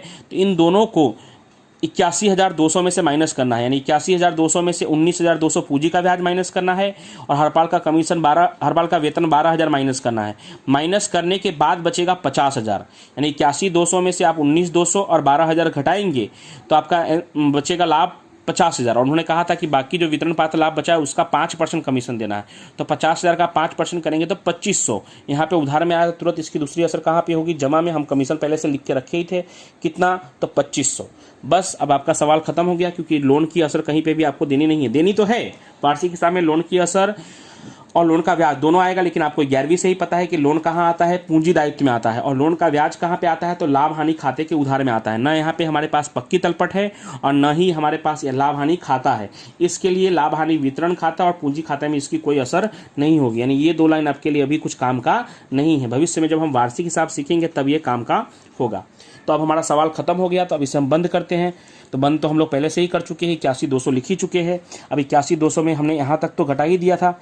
अब ये जो 2,500 कमीशन है वो भी माइनस कर देंगे। तो या तो फिर से आप 81,200 में से तीनों माइनस करिए, या थोड़ा अगर होशियारी करेंगे तो आप माइनस करके यहाँ तक माइनस करके आपका कितना आया था, 50,000। तो 50,000 में से 2,500 माइनस कर लेंगे तो डायरेक्ट आ जाएगा 47,500। और अगर आपको नहीं समझ में आ रहा है तो 81,200 में से ये तीनों को वापस माइनस कर देंगे तो कितना आएगा, 47,500, जो कि हरपाल और चिराग के बीच उनके लाभ हानि के अनुपात में बांट देंगे। प्रश्न में लाभ हानि के अनुपात का कोई उल्लेख नहीं है, इसलिए समान अनुपात में बांट देंगे। तो 47,500 गुणे 1/2 1/2 करेंगे तो 23,750 23,750 आएगा। अब यहाँ पे उधार में है तो इसकी क्रॉस एंट्री कहाँ होगी, यहाँ पे जमा में। वितरण पात्र लाभ हरपाल का 23,750 और चिराग का भी 23,750। अब पूंजी खाते का हमेशा जमा का योग ही ज़्यादा आता है, इसलिए जमा में ही टोटल करेंगे हम लोग। तो 60,000, 7200, 12,000 और 23,750 सबको जोड़ेंगे तो 1,02,950। उसी तरह से चिराग का जोड़ेंगे तो 1,00,000, 12,000, 2,500 और 23,750, तो इसका आएगा 1,38,250। जो टोटल ज़्यादा है वो दोनों तरफ लिखेंगे, 1,02,950 यहाँ भी लिखेंगे और चिराग का 1,38,250 यहाँ भी लिखेंगे। अब इसमें से 15,000 और 1,350 और इसके वाले में से 20,000 और 450 माइनस करने के बाद जो बचेगा वो कहलाएगा शेष आगे ले गए क्वेश्चन मार्क। तो वो आपका आंसर आएगा 86,600 और 1,17,800। ये आपका फाइनल आंसर कहलाएगा। कल ऐसा होगा तो हम एक एक्स्ट्रा क्वेश्चन और समझने की कोशिश करेंगे और इसको आप अच्छी तरह से एक बार पढ़िएगा। कोई दिक्कत हो तो कल हम एक्स्ट्रा क्वेश्चन जब सीखेंगे तो उसमें और एक बार ध्यान दीजिएगा तो आपको अच्छी तरह से आ जाएगा। ये जो सवाल है हमें अगले चैप्टर वार्षिक हिसाब में बहुत काम आएगा, इसलिए इसे ध्यान से पढ़िएगा। धन्यवाद। हेलो फ्रेंड्स, हमने लास्ट 2 वीडियो में साझेदार का पूंजी खाता और लाभ हानि वितरण खाता का सवाल देखा है। अब हम लोग एक एक्स्ट्रा क्वेश्चन उसी टाइप का एक देखते हैं जिससे कि आप अच्छी तरह से इसे समझ सके। फिर मैं आपको 1-2 एक्स्ट्रा क्वेश्चन दूंगा जिसे आप हल कीजिएगा। देखते हैं, ए और बी एक पीढ़ी के साझेदार हैं। तारीख 1/4/16 को उनकी पूंजी क्रमशः 1,50,000 और 2 लाख है। ये क्या दिया हुआ है? पूंजी का शेष दिया हुआ है। ए का है 1,50,000 और बी का है 2 लाख। ए ने तारीख 1/4/16 को 40,000 का और बी ने तारीख 1/10/16 को 60,000 का आहरण किया है। साझेदारी करार पत्र के अनुसार नंबर 1 पूंजी पर 10% ब्याज गिनना है, नंबर 2 आहरण पर 5% ब्याज वसूल करना है, नंबर 3 ए को मासिक 1,500 वेतन देना है और नंबर 4 बी को वार्षिक 7,000 कमीशन देना है। ये चारों समायोजन है। पूंजी पर ब्याज गिनना है, आहरण पर ब्याज वसूल करना है, ए को मासिक 1,500 वेतन देना है और बी को वार्षिक 7,000 कमीशन देना है। तारीख 31/3/17 को पूरे होने वाले वर्ष का पीढ़ी का लाभ 1,80,000 है। उपरोक्त जानकारी पर से लाभ हानि वितरण खाता और साझेदारों का पूंजी खाता तैयार करो, ऐसा स्पष्ट लिखा हुआ है। अब हम जवाब देखते हैं। तो सबसे पहले मैंने क्या कहा था आपको कि हम दोनों खाता बना देंगे, साझेदारों का लाभ हानि वितरण खाता, विवरण रकम, उधार पक्ष और जमा पक्ष, और दूसरा साझेदारों का पूंजी खाता, उसमें भी कुछ ऐसे ही तारीख, विवरण, ए और बी नाम दिया है हमने, फिर से वापस तारीख और ए और बी नाम दिया है। सबसे पहले हम क्या करेंगे, तो साझेदारों का लाभ हानि का अनुपात नहीं दिया हुआ है तो समान अनुपात माना जाएगा, 1:1। सबसे पहले शेष लिखेंगे तो 1/4/16 को उनकी पूंजी क्रमशः कितनी थी? 1.5 लाख और 2 लाख। तो 1/4/16 शेष आगे लाए, ए के खाने में 1,50,000 और बी के खाने में 2 लाख। आहरण की अलग अलग तारीख है, फिर से मैं एक बार देख सकते हैं आप। ए ने तारीख 1/4/16 को यानी पहले दिन ही 40,000 का आहरण किया और बी ने 1/10/16 को 60,000 का आहरण किया। तो ये भी शेष दिया है, इसकी भी एक ही एंट्री होगी, दर्शा देंगे शेष के रूप में। पूंजी खाते के उधार में आहरण 1/4/16, आहरण ए के खाने में 40,000 और बी के खाने में डैश, क्योंकि 1/4/16 को बी ने कोई आहरण नहीं किया था। और 1/10/16 आहरण लिखेंगे ए के खाने में डैश और बी के खाने में 60,000। अब शुरू होने वाला है हमारा समायोजन। समायोजन कुल मिलाकर 4 है और समायोजनों की कितनी असर होती है? तो 2 असर होती है सबकी। तो पहला समायोजन है पूंजी पर 10% ब्याज गिनना है।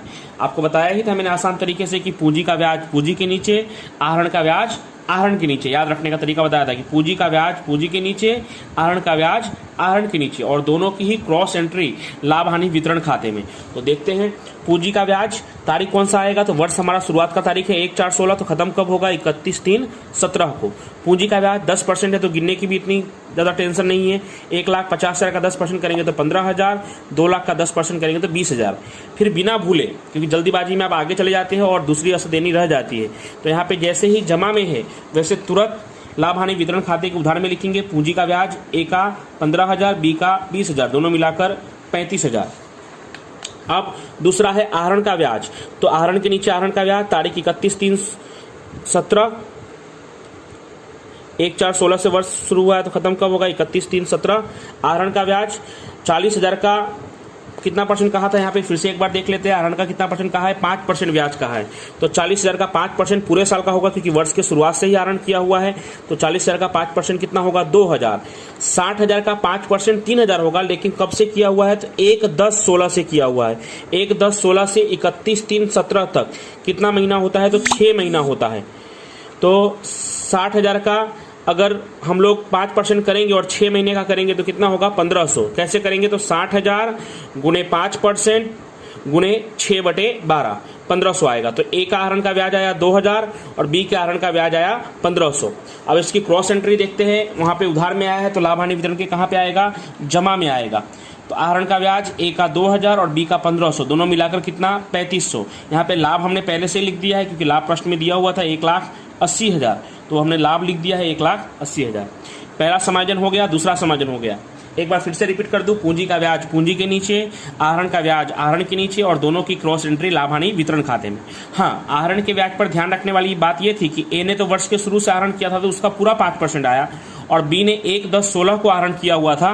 देखिए स्पष्ट लिखा हुआ है 1/10/16 को आहरण किया हुआ है, तो 1/10/16 से 31/3/17 तक 6 महीना होता है, तो उसका 5% गिनकर 6/12 किया था हमने 6 महीना करने के लिए, तो वो थोड़ा ध्यान रखना है।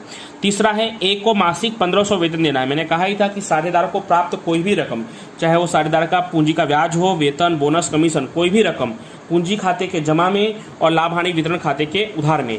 तो देखिए पूंजी खाते के जमा में 31/3/17 वेतन मैं मासिक था इसलिए हमने 12 से गुना किया है, 1500 गुणे 12 तो कितना आएगा 18,000। बी के खाने में डैश क्योंकि बी को कोई वेतन देना नहीं है। उसके बाद चौथा, बी को वार्षिक 7,000 कमीशन देना है, तो फिर से वहीं पे एंट्री होगी कमीशन 31/3/17 कमीशन वार्षिक लिखा हुआ है इसलिए 12 से गुना करने की जरूरत नहीं है। ए के खाने में डैश क्योंकि बी को देना है, बी के खाने में कितना 7,000। अब आपका सवाल खत्म, आसान ही रहता है, इतना कुछ कठिन है नहीं। बस लाभ हमने 1,80,000 पहले से लिख ही दिया है। अब लाभ हानि वितरण खाता बंद करेंगे तो लाभ दिया हुआ है तो देखकर ही हम समझ सकते हैं कि जमा का योग ज़्यादा आएगा, तो जमा साइड पे हमने लिख दिया 1,83,500, वही हमने उधार साइड पे भी लिखा है 1,83,500। अब 1,83,500 में से बारी बारी से ये तीनों माइनस करेंगे तो लाभ आएगा हमारा वितरण पात्र लाभ 1,23,500। क्या कहलाएगा ये वितरण पात्र लाभ, जिसे हम कहाँ ले जाएंगे, पूंजी खाते ले जाएंगे। और कौन से अनुपात में, तो लाभ हानि के अनुपात में, और लाभ हानि के अनुपात का यहाँ फिर से कोई उल्लेख नहीं था, तो कौन सा अनुपात, समान। 1,23,500 को समान भाग में बांटना है, यानी 1,23,500 गुणे 1/2 और 1/2 करेंगे तो 61,750 और 61,750। अब यहाँ पे उधार में है तो इसकी क्रॉस एंट्री कहाँ पे होगी, तो इसकी क्रॉस एंट्री होगी पूंजी खाते के जमा में 31/3/17 वितरण पात्र लाभ। ए के खाने में 61,750 और बी के खाने में भी 61,750। मैंने बताया ही था पूंजी खाते का हमेशा जमा का योग ही